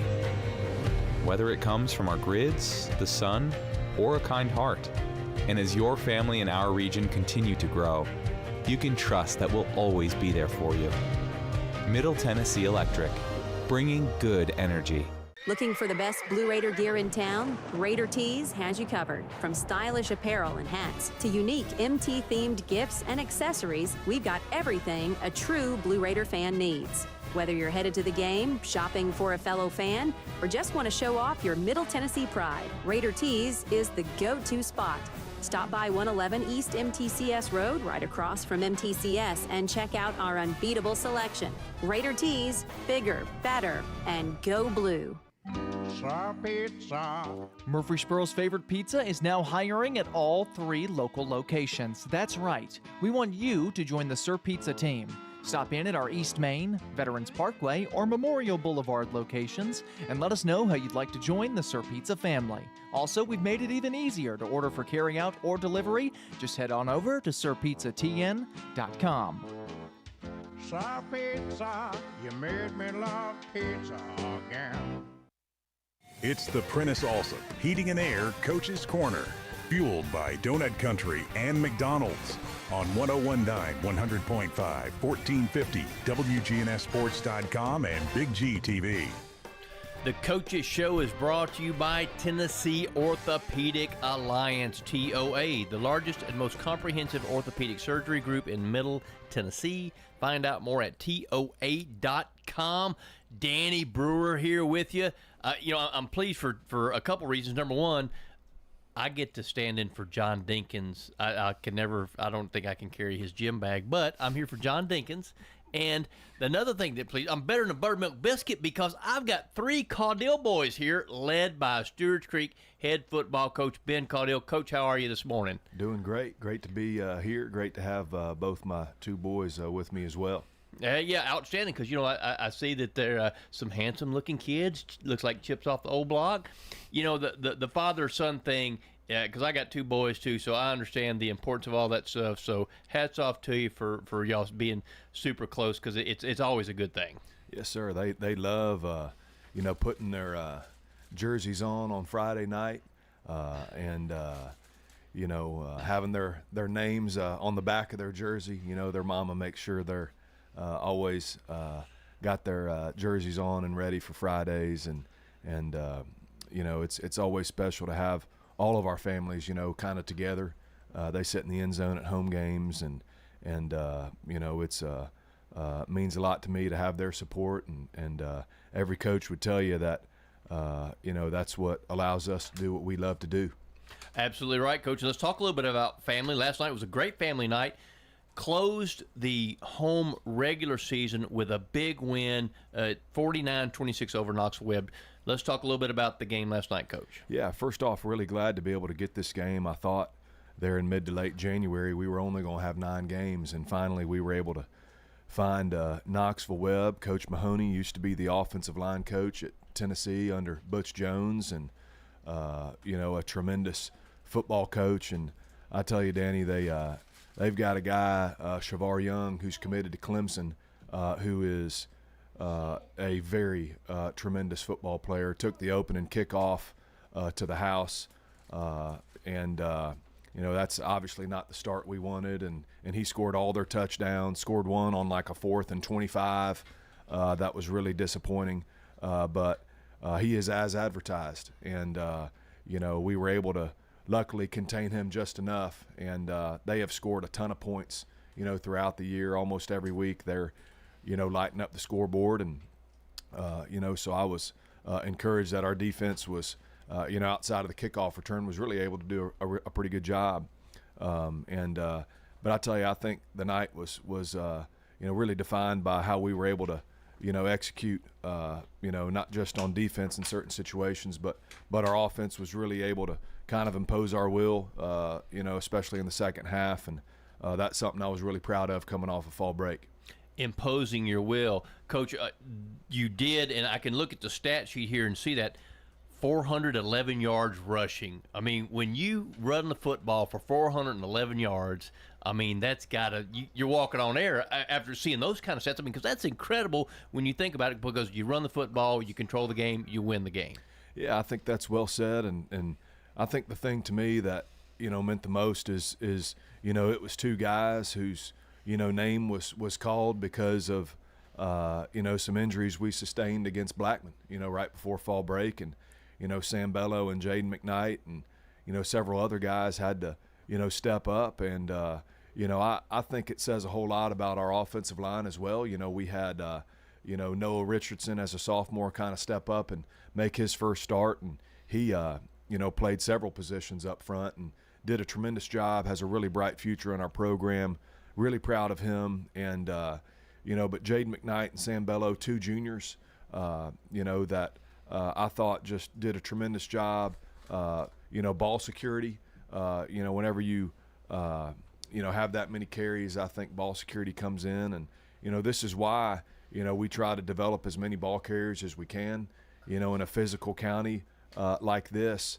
You can't just have one guy that any defense can hone in on.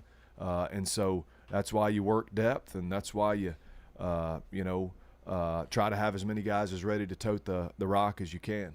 Sam Bello, 14 carries, 167 yards, 4 touchdowns. I mean, the kid found pay dirt. And then Jaden McKnight, 29 carries, 209 yards, and 2 touchdowns. 200-yard rusher's great. 200-yard rusher, come on, man. Oh, yeah. I tell you, I think one thing that has really been a constant ever since I got to Stewart's Creek for the 2019 season is, we've just had some guys that can, that can carry the ball, and always have had guys. Amari Jelks, Gabe Walker, Kenny Jordan, Javari Ote, Caleb Floyd, Jeremy Smith last year, and Jamarcus Brown, Kingston McQueen, Jaden Stewart. Those guys couldn't play last night, but Sam Bello and Jaden McKnight just really stepped up, and I was really proud of them, and how they really understood what we tried to get installed over the fall break practices, and what we were able to do this week was awesome. But I tell you, there were some great performances defensively too. Kamarion Hill started as a senior last night for us and was a captain last night. Had a big pick in the second half, Danny, that I think really kind of sealed the victory. A tremendous play. Jonathan Hadley, Gabriel Gomar had some big plays as well for us on the defensive side of the ball, and really proud of how we were able to compete and win the second half as well and put the game away on defense. Jonathan Hadley, that's a kid that I want to mention as our Smyrna Ready Mix concrete solid performer of the game. 6 tackles, a sack, and a fumble recovery. Talk a little bit about that kid. What class is Jonathan Hadley? He's a senior, and I tell you something pretty cool from last night. Is his older brother is serving our country, defending our country right now, and we actually surprised him last night with his brother fully suited up there in midfield. Jonathan was a captain for us, and his brother surprised him, and I had the pleasure to coach his older brother Zach, in 19 and 20, and it's no surprise to me at all that he's defending our country now. And our AD Todd Harris' son was deployed in Kuwait, and our principal Dr. Clark Harrell is a retired lieutenant colonel chaplain in the Air Force, and so the opportunity to do that was really special. Zach and Jonathan's mom was on our touchdown club as well in the past, serving our program, and so I think that really sometimes you worry about how that might make you too emotional, but with Jonathan, it was the exact opposite. I think it really just gave him that extra dose he needed to, have a tremendous night.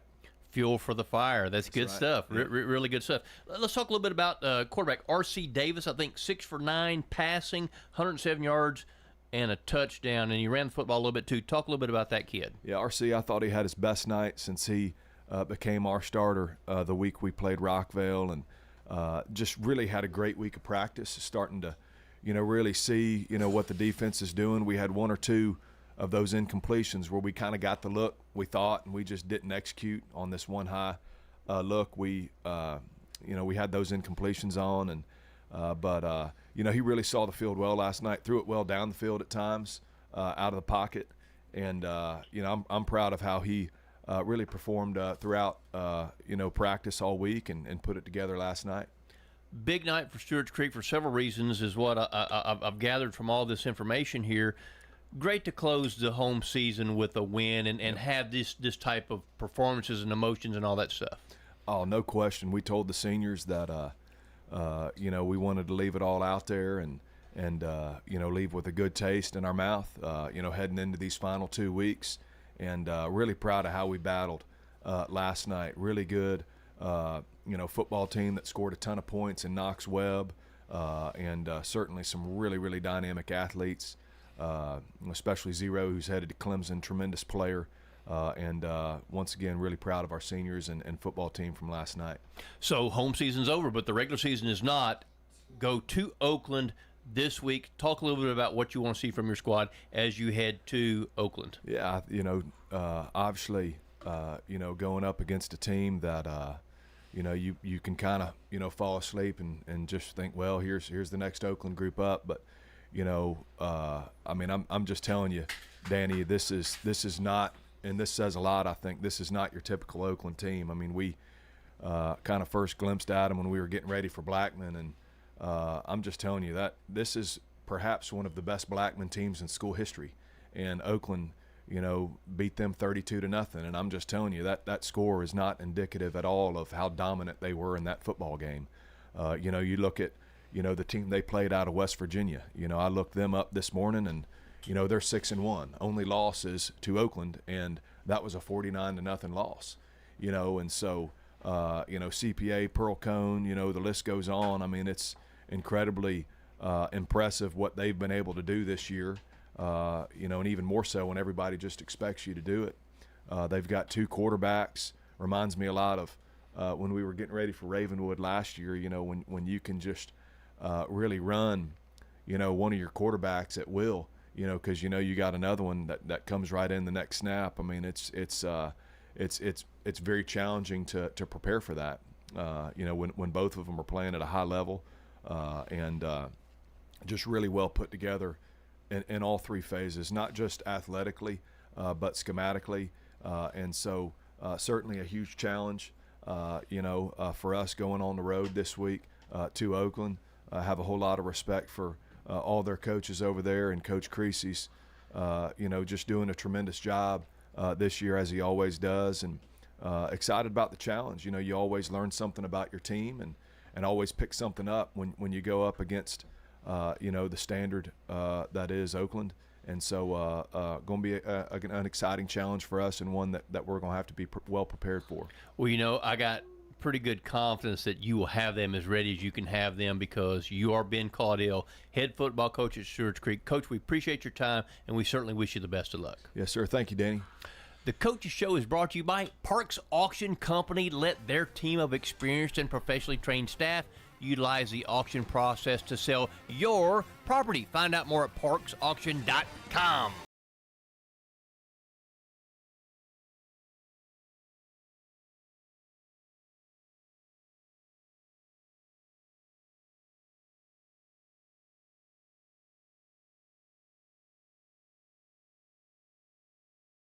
Do you love WGNS Radio? Well, now you can watch it too.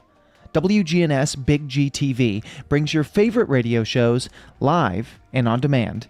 From breaking news and community talk to Rutherford County's top local sports. We've got it all right at your fingertips. Watch anytime, anywhere. WGNS Big GTV, where radio comes to life.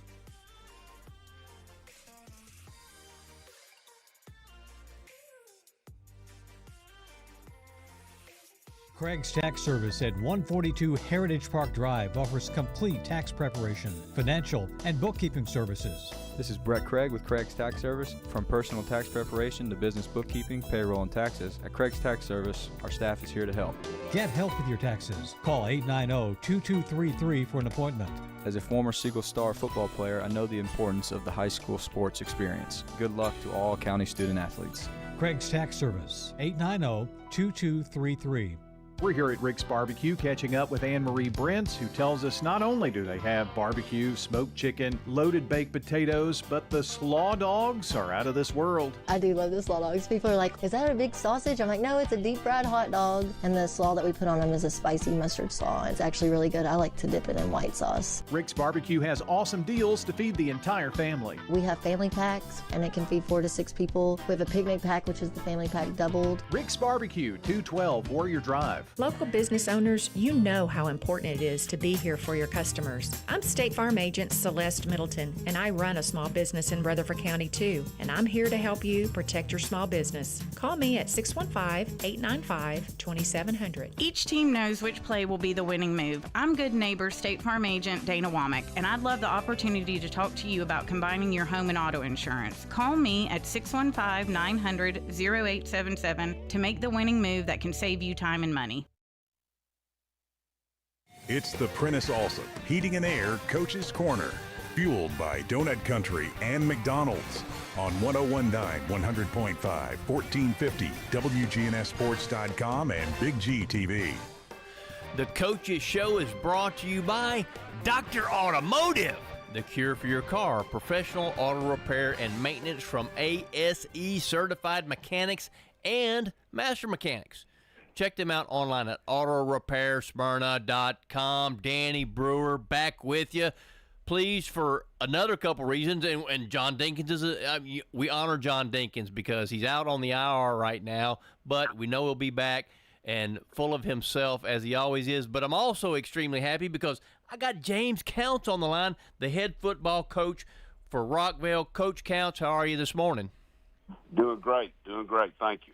Yes, sir. So, huge win last night. I'm sure emotional roller coaster. I wasn't at the game, but I've kind of heard a little bit about it. It was kind of like outhouse to penthouse kind of type atmosphere where you're down real big and then you're up and then you win it at the end with a huge play. So let's talk a little bit about last night's football game, Coach Counts.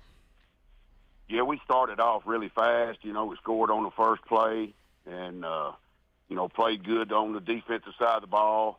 And then, in the end of the first quarter, into the second quarter there, we kind of stumbled our toe a little bit there offensively. The football, but we just made a few mistakes, had a couple penalties. Then came back out after half. We were down at halftime. I think it was 24-7, something like that. And they got the kickoff there in the third quarter and went down and scored. And our guys were just very easily we could have folded 10, but we kept playing, kept our composure. Defense made some plays, and we made some plays on offense to get us caught up, and we scored there, we scored to actually go ahead, and then by 3, and then they scored there. And I think with like 39 seconds left, and we went down the field and did a great job, managing, getting out of bounds, doing those kind of things. Had a big pass to Paldo, and got us down there and ended up kicking a field goal to tie it. And going into the overtime portion of that, we were lucky enough to we won the toss and got to be on defense first. And anyway, we're going to win it or not right there. That's just kind of the way I like to do things. And being second there, and they kicked an extra point when they scored. And, I just felt like we need to try to go after it right there. And Hamby made a great play, and ball actually got tipped, and Paldo did a great job making the catch, So it was, it was an up and down game. We kind of been in that situation early in the year and was not able to pull it out, and being able to find a way to win, that's kind of where we are. That's a big step for us. So it was 39-38 over Tullahoma, and Tullahoma's got a proud football program here in the mid-state. They've had their years where they've been really, really good, but getting a win, and I know it was a non-district game, but it doesn't matter. It was still a big win over a quality football program.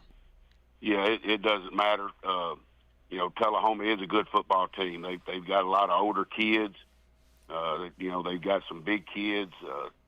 Quarterback's a very good player. Running back's a very good player. They're a solid football team. But, in the development of us and our program, being able to find a way to win and fight through those adversities and those kind of things, that's a big step forward for us. So, I'm a big horse racing guy. One of my slogans is back a horse and get paid, because that's what you do in the sport of thoroughbred horse racing. You backed your horses at the 2-point conversion. Was there ever any doubt when you guys scored what you were going to do?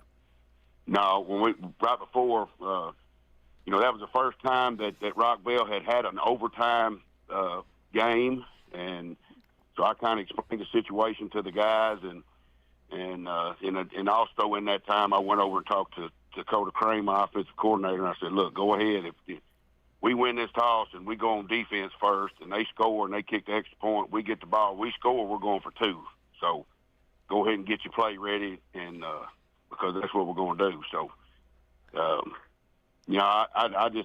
just feel like that in that situation, we could sit here and go back and forth. You can't be scared. You got to play. You got to trust your kids, and I feel like be aggressive.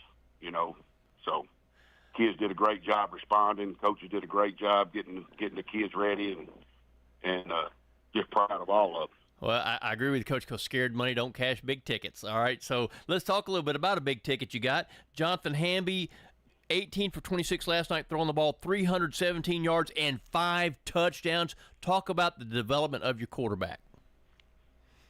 We're still getting, the receivers and Jonathan, they are still getting together, learning each other, being more comfortable with each other, and he does a great job. He's a competitor. He ran the football hard.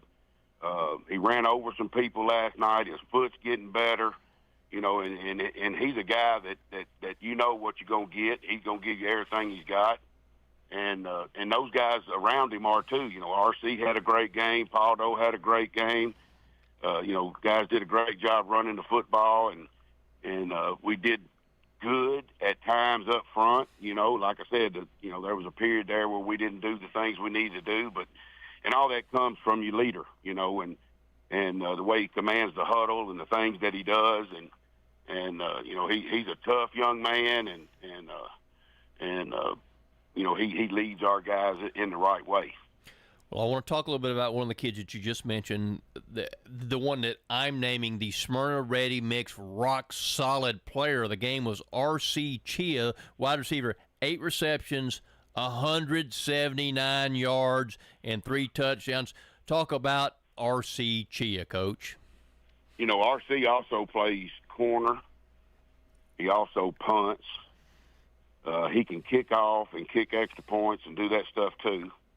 And he also plays receiver. He could probably play. He has played quarterback.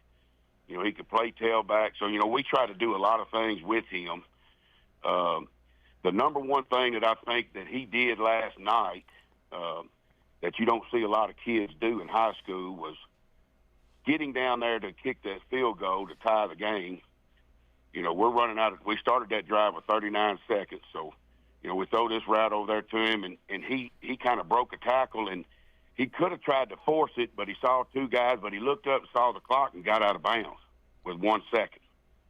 So, he's very football savvy, and being able to do that, and then in overtime we ran a jet with him, and he gets out there and he cuts the thing all the way back, and just makes a tremendous run, and showed his athlete. I don't think anybody touched him, but he weaved his way through everybody, and he's just an all-around, great athlete. He's smart, and he knows the game of football. Did he sell popcorn at halftime too, Coach? Sound like he did everything else. Well, I'm telling you now, he probably could. He'd probably be the best one at it. All right, well, let's talk a little bit about a defensive standout you had last night. Melvin Boone, I think he had 8 tackles for the Rockets last night. Tell me a little bit about Melvin Boone. First of all, Melvin is a great young man. He embodies everything that we are trying to get going at Rockville and the way we want our standards of the program to be. He is, he's the hardest work. He works hard and does everything the right way. And, he plays offense too. We play him at tailback some, we play him at H-back some. And, and they were holding the crap out of him last night, and double teaming him and doing all this. And he's still able to have a game like that, so, he's just a tremendous warrior and plays the game extremely hard. And I tell you, I feel grateful and lucky that I've had the opportunity to be around Melvin and get the chance to coach him this year. But he is a very good football player, and he plays extremely hard, and big part of our team. Very good win last night for your program. Let's turn the page, Coach. I know you've got another huge game coming up this week. It's kind of the Highway 99 rivalry. You play Riverdale. And another something special, because I've heard about the Henry County legend of James Counts from your counterpart in this game, Coach Kreisky. Will you and Coach Kreisky have a wrestling match before the game at midfield, or will it be after the game? It don't matter to me. Whenever he's ready. Yeah, I love it, Coach. Love it. No, we got a long time relationship with Will and Matt and their father, Rick, and they he coached me at middle school, and then when I came to the high school, he joined my dad's staff at the high school here in Henry County, and so we've known each other for a long time. I'm a little older than them, but still, respect them and respect their father, Coach Kreisky, and we just, we have fun, getting after each other, but, we're going to line up and play, and that's what it's all about, be friends off the field and be competitive when you play each other. Absolutely right, Coach. So talk a little bit about what you want to see from your team as you head into that Riverdale game. Well, what we want to do is, put a complete game together, and, with all the young kids that we've got, here we are, week 9, we've got, those kids are not young anymore, so we've got to do better executing and being more consistent. We can't do the things that we did last night against, people in our region, and we have early on, and we've seen the benefit of that, so, kind of played that way against Smyrna. Very similar game to kind of last night.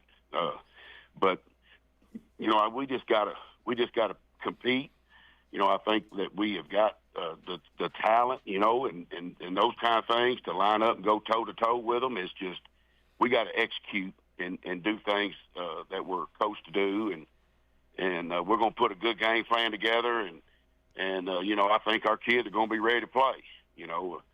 I don't know that last night we've in some ways, not that we talked about it or anything, but I think you can't hide anything anymore because of social media. But our kids, I think, are going to be ready. And they kind of had this game marked on the calendar for the whole year, So, I think we'll be ready. We just got to be consistent.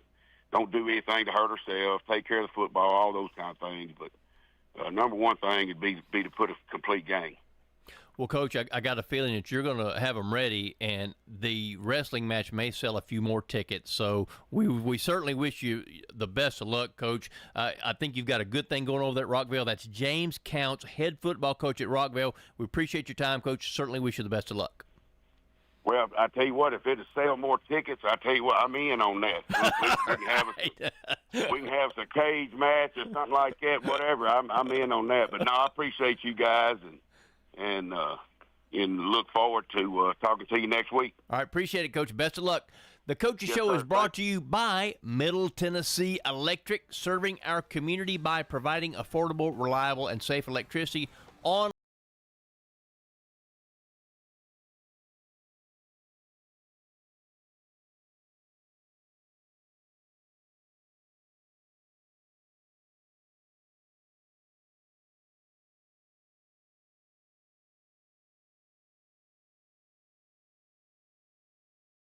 Dave Gober with First Mortgage, a department of First National Bank of Middle Tennessee. Friday nights are all about football, teamwork, strategy, and moving the ball forward. And when it comes to your mortgage, I bring that same game plan to help you win.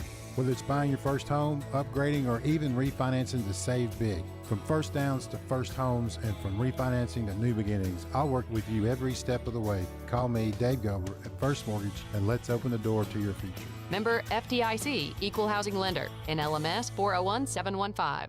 Tennessee Orthopedic Alliance are the leading experts in sports medicine and performance, and the team physicians for NFL, college, and high school athletes across Tennessee. TOA offers same-day appointments, walk-ins, and urgent care for acute orthopedic injuries that can't wait. TOA is proud to support Rutherford County high school athletes. Having a specialized care team you trust can make all the difference in your athletic journey. To find a TOA location near you, visit TOA.com.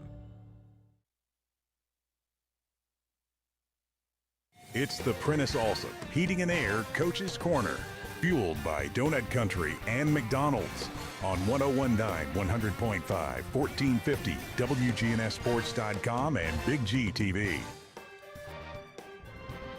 The Coach's Show is brought to you by JHA Company, Josh Houston and Associates, jewelry, letter jackets, yearbooks, graduation products, and more online at jhacompany.com. Danny Burr here with you. I am extremely pleased to be joined by Siegel football mastermind Adam Renshaw. Coach Renshaw, how are you this morning? Not feeling too mastermindish, but I appreciate it.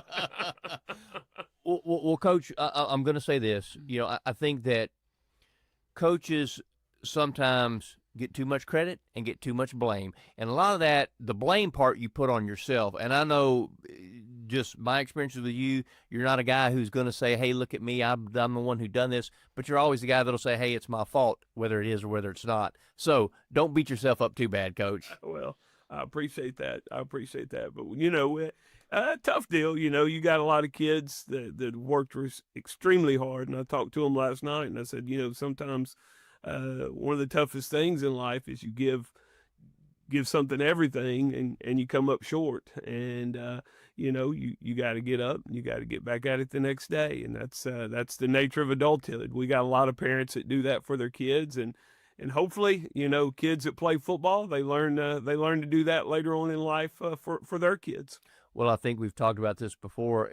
Football is a training ground for life. I know 37-0, I think, was the final last night at Riverdale. Is that right? Sir. So not the way you wanted it to go, but that's life, is it not? No, it is. It is. And, you know, you look at the game, I thought defensively we started off well. You know, they had an explosive on special teams there on the kickoff return, and our defense held and actually got them out on fourth down, and just struggled to make some plays offensively last night, and some things that, you know, I felt like we'd be better at, but we got to keep working on. Well, sometimes when things don't necessarily go your way, it's almost like the floodgates open and the snowball builds and it just rolls downhill rather quickly. And I know Riverdale is a pretty talented team. They are. And, you know, they do some things that really stresses you defensively. That's why I was proud of how our defense started last night. They spread you out, and man, you got to cover a lot of grass to stop those guys. And honestly, I think our defense did a pretty good job of that last night. So, Coach, let's talk about the defense a little bit more. I want to mention the Smyrna Ready Mix solid performer of the game last night for Siegel, and that's senior linebacker Mason Grisham, inside linebacker. Really the leader on defense for you guys, right? Yeah, him and Bryson Green are our two inside backers, and they do a lot to get us lined up, and they play in the middle of the field, and I mean, they're just kind of all over the place, and awesome kids, great character kids. You know, couldn't be prouder of them, and you know, tough loss last night, but I thought Mason was all over the field and Bryson was also. So, Coach, I want to talk a little bit about program here, about Siegel football program.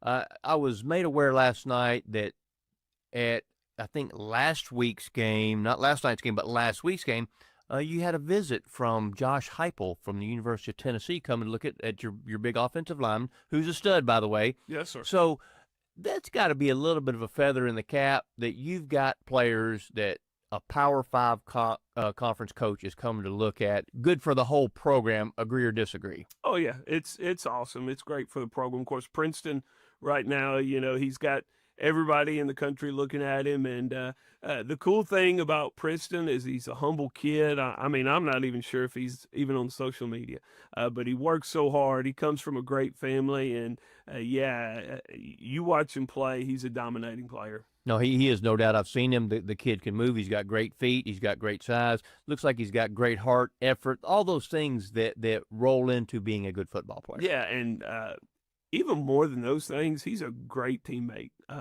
He's turned into a leader on the offensive line, and, I mean, those are his friends, and just a just a tremendous family, and he's you can tell kids with good raising, and he's one of them. Well, good raising is always good. So the thing that brings, I think, to the program as well is for the other kids, because they can be there watching him, but if that gives somebody else a chance to shine, and that can be a little bit of a motivation for them too, because sometimes you can find that diamond in the rough when you're looking at one kid and you see somebody else. Yeah, no doubt. The air crackles with tension. Getting college. Watch out. How do you plan to outmaneuver those sneaky foes? But, I also have to give credit to Coach Heifel at Tennessee. Just an awesome staff of good people, and as a high school football coach, your home state program, to know that they're good people. They try to make their guys quality men too, and so looking at their program and seeing how they do things, just impressive people. And I couldn't be prouder to be in a state that has Coach Heifel and his staff leading our flagship university program. Because at the end of the day, it's about growing young men.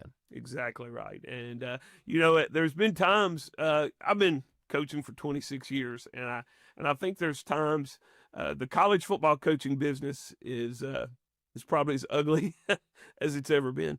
There's a lot of crazy stuff going on out there to get kids, but I think there's a man of character behind that program. And so, getting to know him, he also recruited another player of ours, Teron Grant, a few years ago, and getting to know him and their staff, it's been a blessing to me personally, because I think they're good people. Coach, I agree with you 100% on that. So let's talk a little bit about offense. I know offense didn't go the way you wanted to last night, but tell me a little bit about some of the kids that you got that are shining on offense that you're looking to kind of step up this coming week. Yeah, well, we got Bryson Vaughn back at left guard, and we felt like that was a big deal trying to get him going. I thought Braylon Albee played extremely hard. It's tough last night after the game. He's disappointed. He wouldn't play well. He wanted to win, and but I'm just extremely proud of his growth and where he is. As a young adult. Drew Hostetler, we asked him to do something a little different last night. He actually went on defense and was a speed rusher for us on certain down and distance situations. And so he would go from receiver to rushing off the edge a little bit. And again, it's frustrating, the offensive performance last night, but I thought those kids were trying to play hard and give us all they got. No, that's all you can ask for. I mean, if effort is where it begins. Yes, sir. And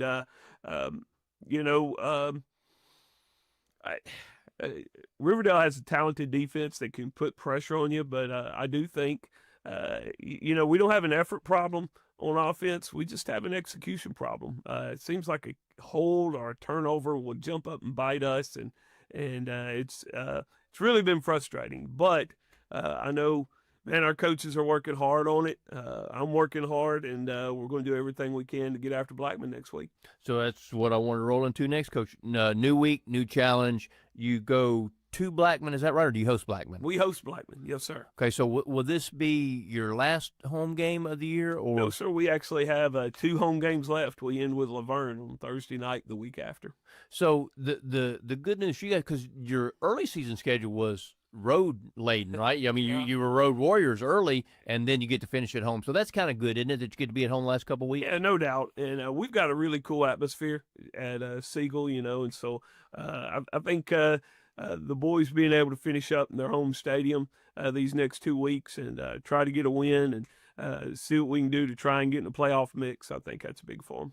Well, Coach, I agree. You do have a very cool atmosphere there with the lights and the turf field and everything like that. And that's obviously another part of the program that kind of makes things even more special. Would you agree? Yeah, well, it's just part of the Siegel community. We have a tremendous support from our local businesses. Our Booster Club does an awesome job of trying to take care of our kids and take care of our program. And again, our school personnel takes a lot of pride in our facility, not just the football program. And so, yeah, we've got an awesome place to play, and we just need to put good football in it. Well, when you talk about, people, Greg Wyatt, Larry Creasy, the principal, you've got good people there, and that means a lot for you, I'm sure, as a football coach, to know you've got that solid support staff behind you. Oh, no doubt. And, the standard for all of our programs is the same. And, I mean, we're about education-based athletics, but we get out there between the lines. The standard is to win, and we don't back up from that, and to do it in the right way. And so we have awesome people, and I'm lucky to be supported by them. Education-based athletics. I love it, Coach. That's what it's supposed to be all about, education-based athletics. So let's talk a little bit about education for just a second. We mentioned Josh Heupel. Today, huge day for Tennessee. Tennessee at Bama. Give me your thoughts. Oh, well, oddly enough, my wife grew up an Alabama fan, so our first fight was over the Tennessee-Alabama game in 1995, I believe it was. So, there's a long history of, I would say, Alabama hate week in my family. So, but yeah, my wife now may be turning, though. We got a daughter at UT, and she's volunteering with the football program. So, there's a chance she may actually wear orange at some point. Well, orange is awfully pretty colored. She needs to understand that, right? Yeah, well, I've been trying to tell her that for 27 years now. Because in '95, I think Tennessee won that game, didn't they? Because yes, sir, they did. With Peyton Manning at quarterback, I believe. Yeah. So that's very good. So, okay, Coach. Well, listen, we certainly appreciate your time. If you want to see some good action and a great atmosphere, get over there to Siegel High School. Siegel Nation, Coach Renshaw, appreciate your time. Wish you the best of luck. Thank you, Danny. Appreciate it. The Coach's Show is brought to you by Rick Hall with Rayburn Insurance Agency in Smyrna. Give Rick a call for auto, home, business, and life insurance needs. Find out more online at rayburn.net.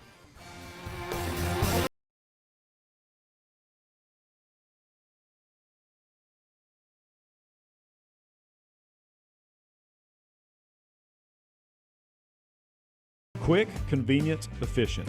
3 words that we all hope to experience when we do business. Our goal at JHA Company is to bring just that to an industry that's traditionally dictated to the customer when it's time to do business. Whether you're purchasing class pictures in a yearbook, class jewelry, a letter jacket, school spirit wear, or senior graduation products, we strive to make the experience quick, convenient, and efficient. Find out more at jhacompany.com. JHA, your one source for an unparalleled scholastic experience. This is a paid legal ad. At the law offices of John Day, we take only real cases that make a real difference. Dear John, I want you to know that I appreciate everything you have done so much. I know you went over and beyond, and that's why I just think the world of you. Thank you. Robert K. My pleasure, Robert. If you're ever injured, know that we are here for you too. Call the law offices of John Day for a free consultation. And remember, there's no fee unless we win your case. Seriously injured? Call me, John Day. Hello, this is Coy Young at Las Casas Feed Supply. We'd like to welcome you to our door. If you're a homeowner with a quarter acre or several, Las Casas Feed Supply focuses on premium feeds and dog foods you won't find in the box stores. Nutrition is our specialty here at Las Casas Feed. Family owned and operated by Coy and Jennifer Young, inviting you to stop by, visit, and enjoy the country. Customer service and expertise that exceeds your expectations. Las Casas Feed is also your place for local milk from the MTSU Dairy on Barlow Lane, just off Highway 96 East in Las Casas. Market declines, unemployment, oil prices. Don't let headlines derail your long-term financial strategy. I'm Edward Jones Financial Advisor Lee Colvin. I'll work with you to help you understand the impact of short-term events and how to be positioned for the long term.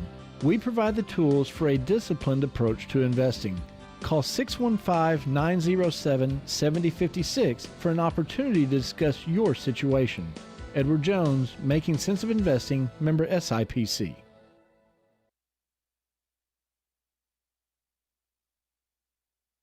Rely on the experienced professionals at Prentice Allsup Heating and Air. If your old unit needs a tune-up, the professionals at Prentice Allsup Heating and Air service all major brands and even offer same-day service in most cases.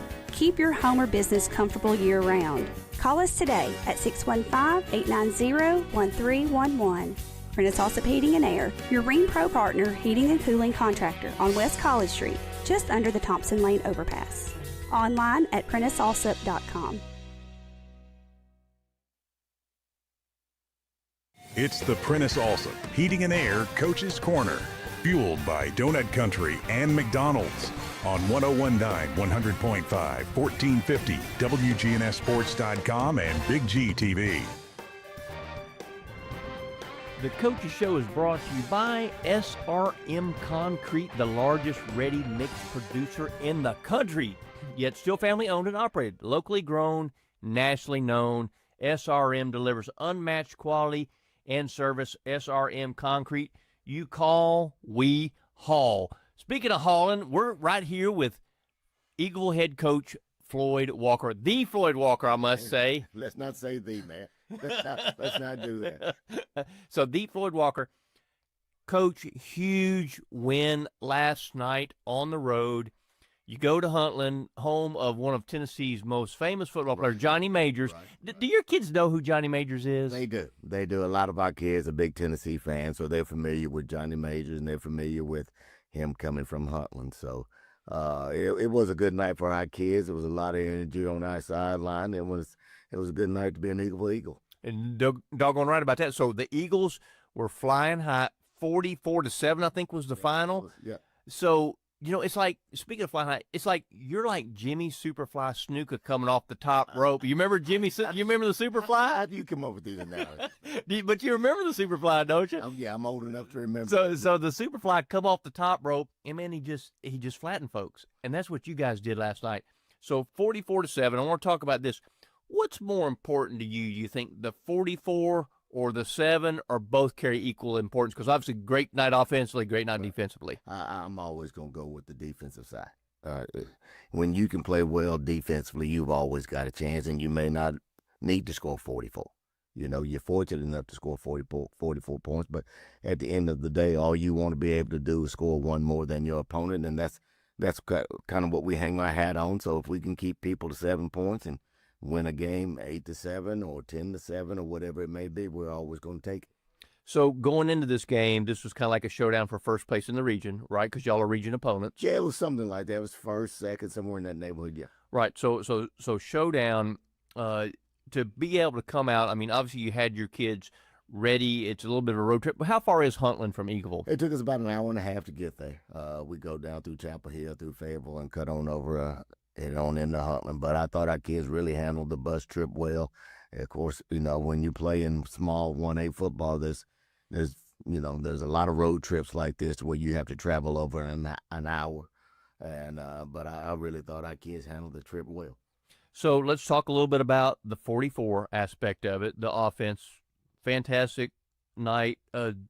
Jonathan Jordan, 18 carries, 136 yards. How about that kid? Tell me a little bit about Jonathan Jordan. That kid has been so consistent and such a pleasure to watch blossom this fall. I mean, he runs hard, he runs tough, and last night he also taking every snap that they ran offensively. They seemed to want to double team Jonathan, and he had 2 linemen blocking him down the field, and then he switched over to offense and ran behind his pads all night long too to get 136 yards. But I tell you what, you couldn't ask for more out of a kid when it comes to effort and toughness last night, and it's everything that you'd like in a football player.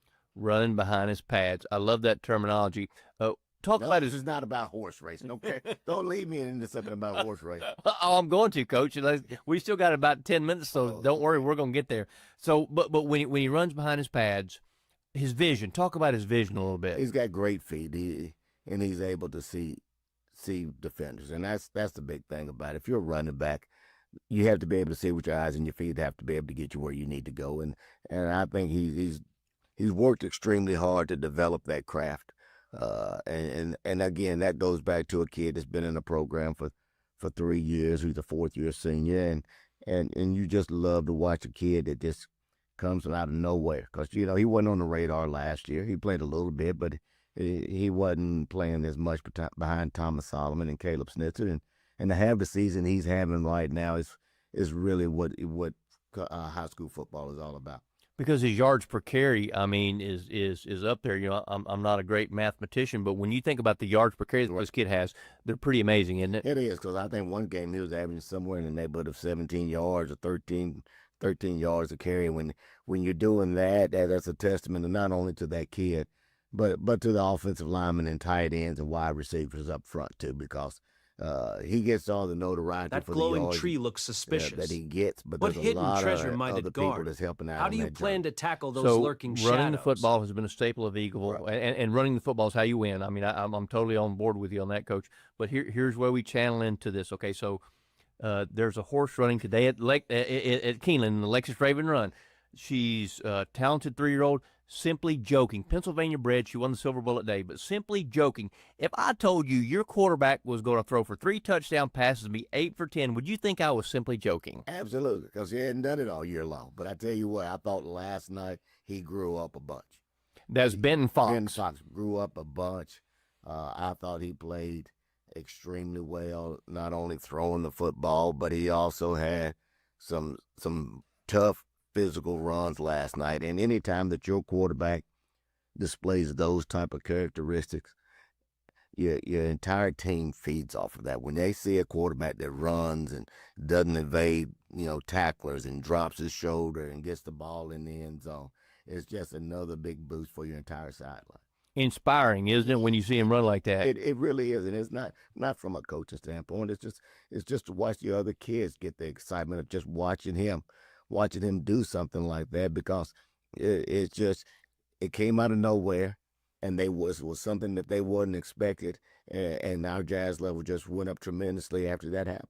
Which, by the way, Simply Joking is 8-1 on the morning line. So if you want to get a little action on that, Simply Joking, 8-1 morning line, Lexus Raven Run today. I'm good. I'm gonna keep my money. But you can't win if you ain't in. But Benton Fox, 3 touchdown passes, but 2 touchdowns rushing. Right. And you talked about his dual threat abilities. What class is Benton Fox? He's a sophomore right now, so we'll have him for 2 more years, and he'll just continue to get better as he goes through those years.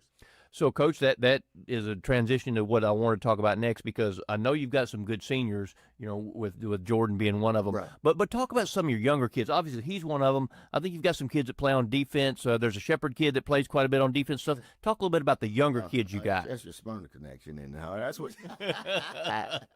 Yeah, we got Ridley Shepherd. Ridley Shepherd's a freshman for us, and he's playing a lot on special teams. He's a backup, strong safety for us right now. He's got kind of banged up, got a thumb deal right now where he's got a cast on it, and he plays wide receiver. So obviously, as a wide receiver, it's kind of hard to play with a cast on your hand. But we think he's going to be a good football player in the years to come. We also got a sophomore named Kason Puffer, who had a big night last night. I think he had over 100 yards receiving, 2 touchdowns. He's a starting free safety for us, too. So we've got some young people, got a young offensive lineman that we're all excited about. And we think the future is still, in good hands. That's one of the encouraging things, because you guys have had a very nice season to this point. Right. But when you think about the mix of classes that you have, that's got to be awfully encouraging for you and Eagleville Nation. It is. It's not something that you really, think about how old a kid is. You just know that, hey, this kid's playing defense, this kid's playing offense. But if you sit there and you pause and you look back and reflect on who's in the ball game as far as their youth goes, it's encouraging. It's highly encouraging. Well, Coach, let's talk about what you got coming up. What you got coming up this coming week? This coming week, we'll go to, well, first of all, here's the biggest thing that Eagleville has coming up this week is Our Lady Eagle volleyball team is making it to the state tournament, which starts on Tuesday. So we're excited for them, and our hat goes off to Coach Frizy and her staff and her kids, but they'll start playing in the state volleyball tournament this week, so hopefully they can bring a title home. I think our band right now is playing there. It's got a competition in Riverdale, but as far as football goes, we'll go to Zion Christian over in Columbia on Friday for a non-region game, and hopefully we'll play well there. So the volleyball, that is something that's very exciting. Yeah. The Eagle, when you think about the Eagleville community and the Eagleville athletic program, the success you've had in softball and baseball and now volleyball and basketball and football, it's really exciting times in that community. It is. And it's really fun to sit back and watch how all the kids and all the different sports, all the different activities get involved, and how they come out and how they support each other. We talk about how great the community is, but the student body at Eagleville does a super job of coming out and supporting their peers, and you can't ask for a better atmosphere or a better closeness when it comes to a school. Coach, I know that you're old school. I absolutely respect that. It's 1 week at a time. Right. Whenever I know you got non-region this week, but then you finish the season. It's a region game, the last game of the year. Finish the season against Fayetteville City. We'll go down to Fayetteville City. It'll be on Halloween night. So that's 2 weeks away. But it's kind of like what you said. Is we're gonna enjoy last night. We'll try to keep our feet. Try to be where our feet are, and if we can do those things and take care of that type of business, I think we'll be all right. Because I mean, when we think about, I'm just going to touch on the Huntland one more time. We were 44-7, man. You took them behind the woodshed.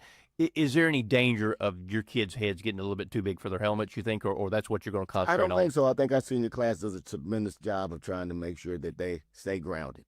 They're a very humble group. They're very appreciative of the things that they have. They're very appreciative of what they get to do and who. And a wide selection of great jewelry pieces on.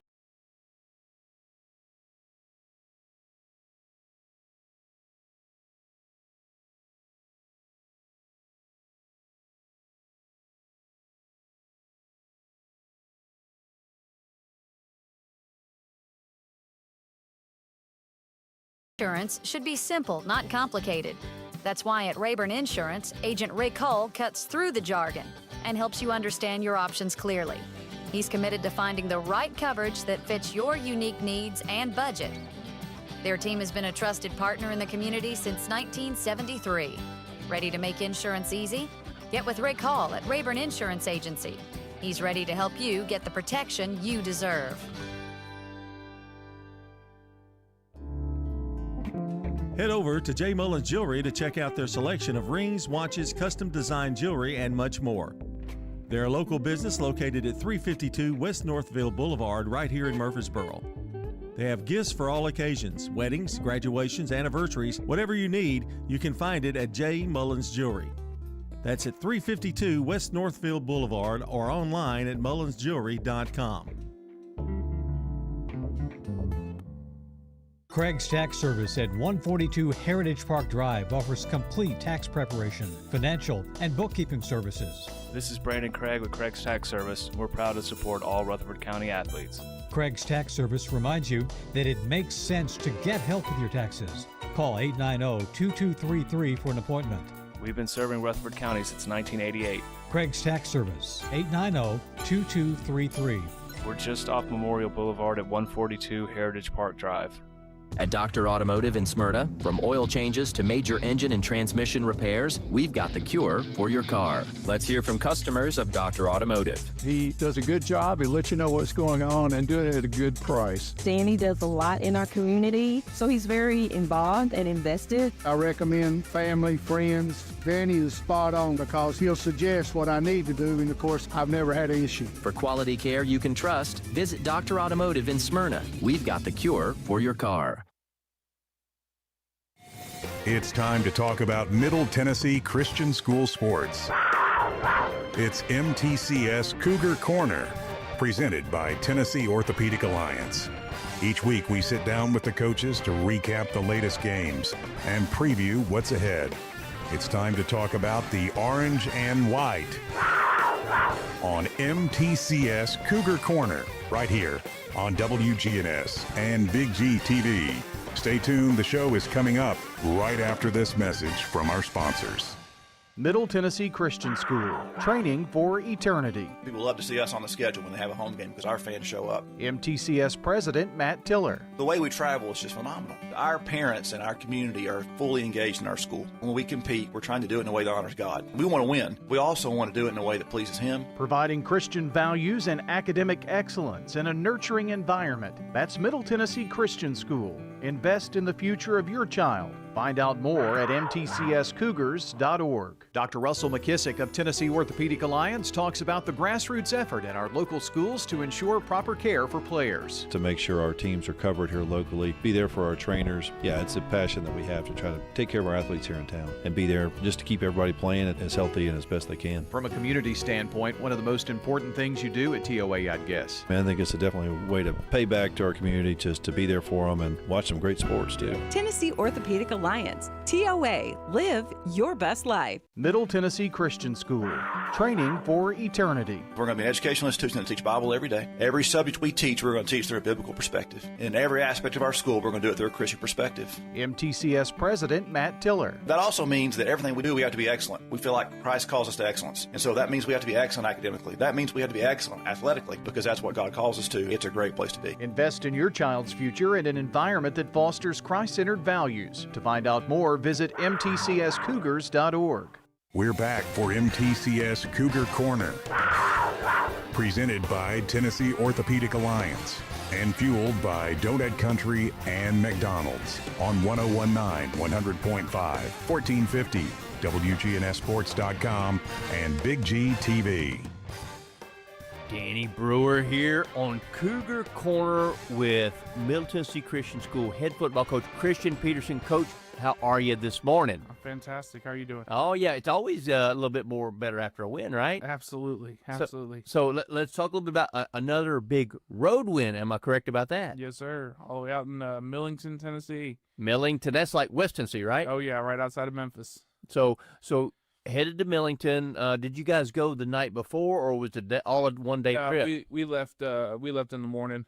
Well, I guess really early afternoon to get down there. For that one, it's only about an hour, a little over an hour, probably shorter than when we went to Johnson City, maybe close to an hour and a half.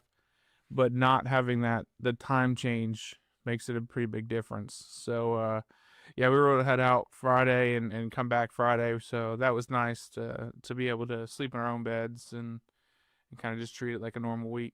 So 35-28 over Tipton Rosemark. You just mentioned it, another close game, another nail-biter, the cardiac kids, maybe they might call y'all that. But tell me a little bit about the game and how it played out. Yeah, got on the board quick. Had a really good first drive.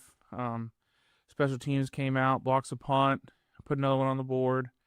You knew they were going to answer. Their running back's the real deal. I think he's second in the state in rushing yards right now. So they get a score on the board. And then we get backed up with a couple penalties back to back. They tied up 14-14. We have a good answer.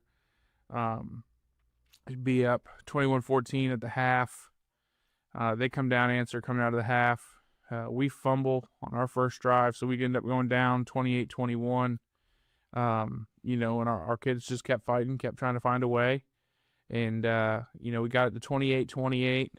And then, defense gets a pick six to kind of seal it and go up 35-28. And, from there, we were able to control the game and get out of there with a win. And, really proud of our kids. It's one of those games where, especially when it gets into that fourth quarter, it's single wing versus single wing. Both teams are, it's a really physical, in your face football game.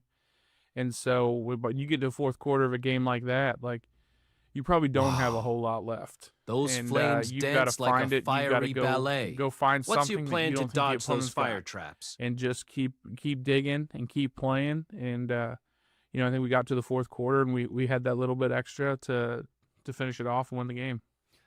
What has the last few weeks told you about your football team? Because I know when you went to Johnson City, big road trip, tough game, you come out on top. Same thing last night. What has that told you about your football team? We're a scrappy bunch. We're a scrappy bunch. We've had some kids that, like, we play a bunch of sophomores right now, but they've played a lot of football at this point. A lot of them have played for 2 seasons and played for 2 seasons, not just on the team. And so, we've kind of watched them grow up, over the last 2 years. And, they've started to believe that no matter what, they're not out of it, and they just keep playing and they get to the next play. And, they believe if it's close going into the fourth quarter, we're going to win it. And so, they keep finding ways to win. And, I think it's going to bode well for us as we kind of get into the postseason, as all those games are generally tough close games, and our kids believe we can win those. Talk a little bit about the pick six. Obviously, a huge play, momentum changer, all that kind of stuff. Because that the pick six is one of those things where, man, it's like you're flipping the script. Absolutely. Got pressure on the quarterback. Riley Brown comes off the edge, hits the quarterback right after he throws it. Knox Carden makes a good play, gets out of the ball, and then also. Great job by our defense, not blocking anyone in the back, not doing anything dumb. Right. Just getting in people's way and not getting a flag. And then, Knox returns punts for us. So from there, he's just kind of turned into a punt returner, found a crease and got into the end zone. He played a heck of a game, had a receiving touchdown as well. So, really proud of our guys and how they fought. And, I think it also helps, we're single wing. We're used to, 4 yards is a good play. And so, when the other team is trying to do that back to you, there's no panic on our side. It's not, you play some of those games and people start getting nervous about, how many possessions are we going to have because they're holding on to the ball. Well, we are too. And so, I don't think at any point our kids panicked. I don't think they flinched. I think they just kind of came out and kept trying to find a way. Games like that, it magnifies the importance of every possession, though, doesn't it? Absolutely. We talk about it offensively. Our goal is first downs, right? Let's go get 3-4 yards of play. Let's go get first downs. Let's control the clock. Let's move the ball down the field. And if you do that consistently, big plays will eventually happen. But if you come out and you're looking to go 60, 70 yards, you're going to end up hurting yourself and you're going to end up having bad negative plays. I think our kids have really bought into that. And, when we pick up 3 yards on first down, everyone's clapping their hands getting back in the huddle, right? We're on schedule. We're good. And so, anything more than that is gravy. And, I thought up front, we blocked really well. Trip Houston and Jacob Cruz on their double teams last night were big. I thought our B-backs did a really good job, especially on counter. We ran a lot of counter and sweep, and both of those blocks are big from the B-back. We ran it a bunch of different ways. Gave it to Ali, gave it to Riley. I thought they did a really good job up front. Thought Ali and Riley ran really, really hard last night. I thought Marlowe managed the game extremely well. It's one of those games where if you're just looking at a stat sheet, you're like, he did okay. He scored 3 touchdowns, but he didn't have a lot of yards and all that stuff. But the things he did throughout the game were exactly what we needed him to do. He kept us lined up right. He kept us on time. His 2 runs were both play action plays where, he's got the option to run and, Tipton did a really good job dropping back in coverage, had guys covered up, and he went and been an athlete and got in the end zone. And so, I think collectively it took all of us, and I think we were all on the same page last night and did a really good job. Team win, man. That's one of the most gratifying things, is it not? Absolutely. So when we look at running the football, I know Fullen is their big back, 159 yards he had, and 4 touchdowns. But I guess you feel like you did a pretty good job of controlling, though? As good as he is? Yeah, he's a really good player. We knew coming in that we were going to have to stop 22. And, you knew he's going to get some plays. He's gotten some plays on everybody. He's got, 1,700 yards or something like that right now. It's something crazy, yeah. It's ridiculous. He's got a bunch of time to play. I think he broke 4 or 5 tackles on the run. But, for us, it's going to be kind of pick and choose your poison. We've got a couple different guys that can do it. I thought again, Riley and Ali both ran the ball extremely well. I thought we on any pass concepts we ran, I thought we ran good routes. Again, I don't know. I know that I don't have the passing yards there, but we ran good routes. We forced them to cover and it allowed Marlowe to then scramble and pick up some yards and make some things happen. And, I think all of that kind of ties together. You're going to have some weeks where they're going to try back and cover you, and we're going to have to make some plays with our feet. And then next time they're going to be like, oh, well, we can't let him just scramble. and it's going to leave somebody open in the back end, and we'll be able to throw and complete it. And so, again, I think it takes all of us working together, and I think we did a good job of that last night. So you mentioned a couple of kids, Ali and Riley. That's Ali Bangura and Riley Brown. Both had over 100 yards rushing. When you have 200-yard rushes in a game, man, that's another huge statement, right? Absolutely. And again, credit to the guys up front. You know, they opened up lanes for them all night. And they both ran extremely hard. We had a reverse to Riley that I think probably should have gained about 12 yards. And he broke 4 or 5 tackles and ends up taking it 73 yards, gets down to like the 2. Just a great effort play by him. You know, and then Ollie's kind of been the constant now for 2 years. You know, it's death taxes and Ollie running for 100. There you go. And so, you know, we were able to move the ball and stay ahead of the chains and limit penalties, you know, limit the shooting ourselves in the foot. And, you know, when we don't do that, we move the ball. We've moved the ball, just about everybody. But yeah, again, really proud of our kids, really proud of our fight. Again, you're down 28-21 going into the fourth, and you outscore the home team on senior night 14-0 in the fourth quarter. You know, after our 4th long road trip of the year. You know, again, really proud of our kids and their fight, and they're just finding ways to win. So, Coach, I want to touch on the 4 yards in a cloud of dust kind of deal, because I think that's a fantastic offensive game plan myself, because control the clock, control the game. Those 2 kids we talked about, they had 28 carries for 236 yards and 1 touchdown. But whenever you think about that 236 by 28, that's about the 4 or 5 yards a carry kind of type thing.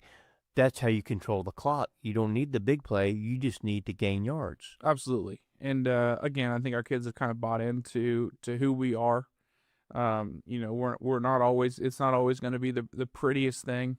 You know, you come out, watch us play on Friday night. It might not be the prettiest game of football you've ever seen, but our kids are scrappy and they play really hard. And, you know, they're just going to try and find a way to win a football game. Coach, talk a little bit about defense, because obviously if you pitched a shutout in the fourth quarter, that's how you won the football game, especially with the pick six. Tell me a little bit about some of your defensive stars last night. Yeah, I mean, starting the linebacking group, they had a big challenge. Like I said, 22 is probably, if not he's top back in the state, right? Like he's a really good player. He's every bit of 195, big kid, can run. Cooper Jones, Eric Bowling, both flew around, made a bunch of tackles. You know, Trip Houston, again, Knox Carden had some big tackles as well from our corner spot. You know, we put a lot on our D-line, kind of got some different looks just to try and mess with them a little bit. You know, it's one of those games where as a D-lineman, you might not always get a ton of tackles in that game, but you can slow down the back enough to let the linebackers come make a play. And then, you know, as the game got into the fourth quarter, our D-line really played well in the fourth. You know, Roy had a huge sack late in the game on a 3rd down to force a 4th and long. You know, we got some edge pressures from Shoemaker and from Riley. You know, I thought our coverage in the back end was really good. You know, even like on the sack, everybody's covered. You know, so it's one of those things where even if Roy doesn't make a great play up front, it's not like the quarterback had anywhere to go with the football. And, you know, again, everybody just doing their job and playing well. And, you know, we have a whole lot of assisted tackles last night. There's not a lot of solo tackles. And, you know, again, testament to their running back. You know, one guy's not bringing him down. You've got to go and you've got to rally to the football. And I think every time he ran it, we had 4, 5, 6 guys in there trying to bring him down. And, you know, just trying to wear him out as the game goes on. That's part of a great defensive scheme, is everybody running the football. You don't give up on plays. Correct. Yeah. And, you know, again, I think it's a testament to our kids and how hard they play. You know, they never feel like we're out of it, you know, and so as the game kind of went on, you know, you kind of have the ebbs and flows, the roller coaster of what a game is on Friday nights. And I think our kids are learning not to ride the roller coaster, right? Like, don't get too high, don't get too low. Like, just keep playing and, keep your energy level up regardless of what the score is and what the situation is, and just keep playing and find ways to make plays. So when we talk about fourth quarter and having the kids with the stamina and everything like that, something that you're proud of as far as what you guys have done throughout the year to build this team? For sure. I mean, we have a great strength and conditioning program. Jason Spray and Zach Willis do a great job. So for me as a head coach, it makes my job a lot easier knowing that that side of it's taken care of. And so between that and practice, especially with the amount of bye weeks we've had this year and our bye week coming up again this week, you're never really sure, how much is that going to play in as the season kind of goes on. But again, I think we've had good competitive practices. I think they've practiced really hard, and I think it's helped lead to us being conditioned in the fourth quarter. So, Coach, you do not have a game this coming Friday? We don't. Asheville Christian canceled. Okay, all right, because was that going to be like your North Carolina game? Yeah. So, I mean, I know you want to play because that's what you're here to do is to play, especially for your seniors, because we've talked about this in the past. You don't want to deny those seniors the opportunity to get as much football in as they can. But maybe a little bit of because you guys have been on the road so much. Yeah, pros and cons, right? Like, pro, we're not going to get on another bus and drive, to a different state to go play. Con is, at this point of the year, you want to play. And, you want games for your seniors, you want to be able to play, and you also just want to play to just stay in rhythm, and having fall break and then a game and then a bye and then a game. And so, like, there's a lot of choppiness, and football is such a rhythm sport. But again, I think our kids have handled it the right way. When we came off our week 3 bye, I think we had one of our best games of the year. I thought we had I thought Monday of this past week was probably one of our best practices of the year. And so we just got to make sure that we don't treat the bye week like we're off, right? Like, we've got to treat it like we're preparing for a game. We've got to have another good week of practice. We've put ourselves in a position to win on Halloween, and you're region champs. That's the end of the scenarios for us, right? If we win, we're region champs. And so we've put ourselves in position to go do that. And, now we got to make sure that we don't waste any days, and we have 2 really good weeks of practice. The last week is at Providence Christian. Where will that game be played at? At MTCS. At MTCS. Oh, so at the home. So that's good. So when you think about this, 2 weeks to prepare for that, it's a big game. But will your focus be that game or this coming week, or is it just kind of going to try to be business as usual? Hey, we're practicing and we're doing the things we need to do. I think it'll be a little bit of both. I think you use it, number one, to make sure you clean up anything from Friday. It's kind of a good reset just to make sure that if there's a mistake that showed up more than once, we get to use this week to make sure it's good. We'll do a little bit of game planning, I guess. We'll have their defensive alignments, kind of what we think they might do. We'll go through some of their offensive stuff. I won't say it's going to be a full-blown, game week prep, but it'll be, a lot of focus on us, especially early in the week. And then kind of as that week goes on, be able to add more and more focus for that game on Halloween. Is it good maybe that you don't play Friday just for health reasons as well, you think? You got any kids dinged up that maybe it may help them a little bit? We have a couple. I don't think it's anything that is going to hold them out for multiple weeks, which is good. Trey Yule got dinged up a little bit on Friday, so we're hoping to get him back, sooner rather than later. But we're fairly healthy right now. We got the same dings and bruises and ice packs and everything else going on people that everybody else has at this time of year. And so for us, it's going to be just about making sure we're crisp, we're clean, we fix anything that we need to fix, that, we're ready to go, and we can play our best game on Halloween. So it's going to be a trick-or-treat night at Middle Tennessee Christian School. I think if you want to see a good football game, because it's going to be very heated, I'm sure over there, big rivalry game, because you can just about throw a rock and hit their school and kind of deal. So big game. Christian Peterson doing a fantastic job at Middle Tennessee Christian School. We certainly appreciate your time, and we absolutely wish you the best of luck. Awesome, man. I appreciate you having me.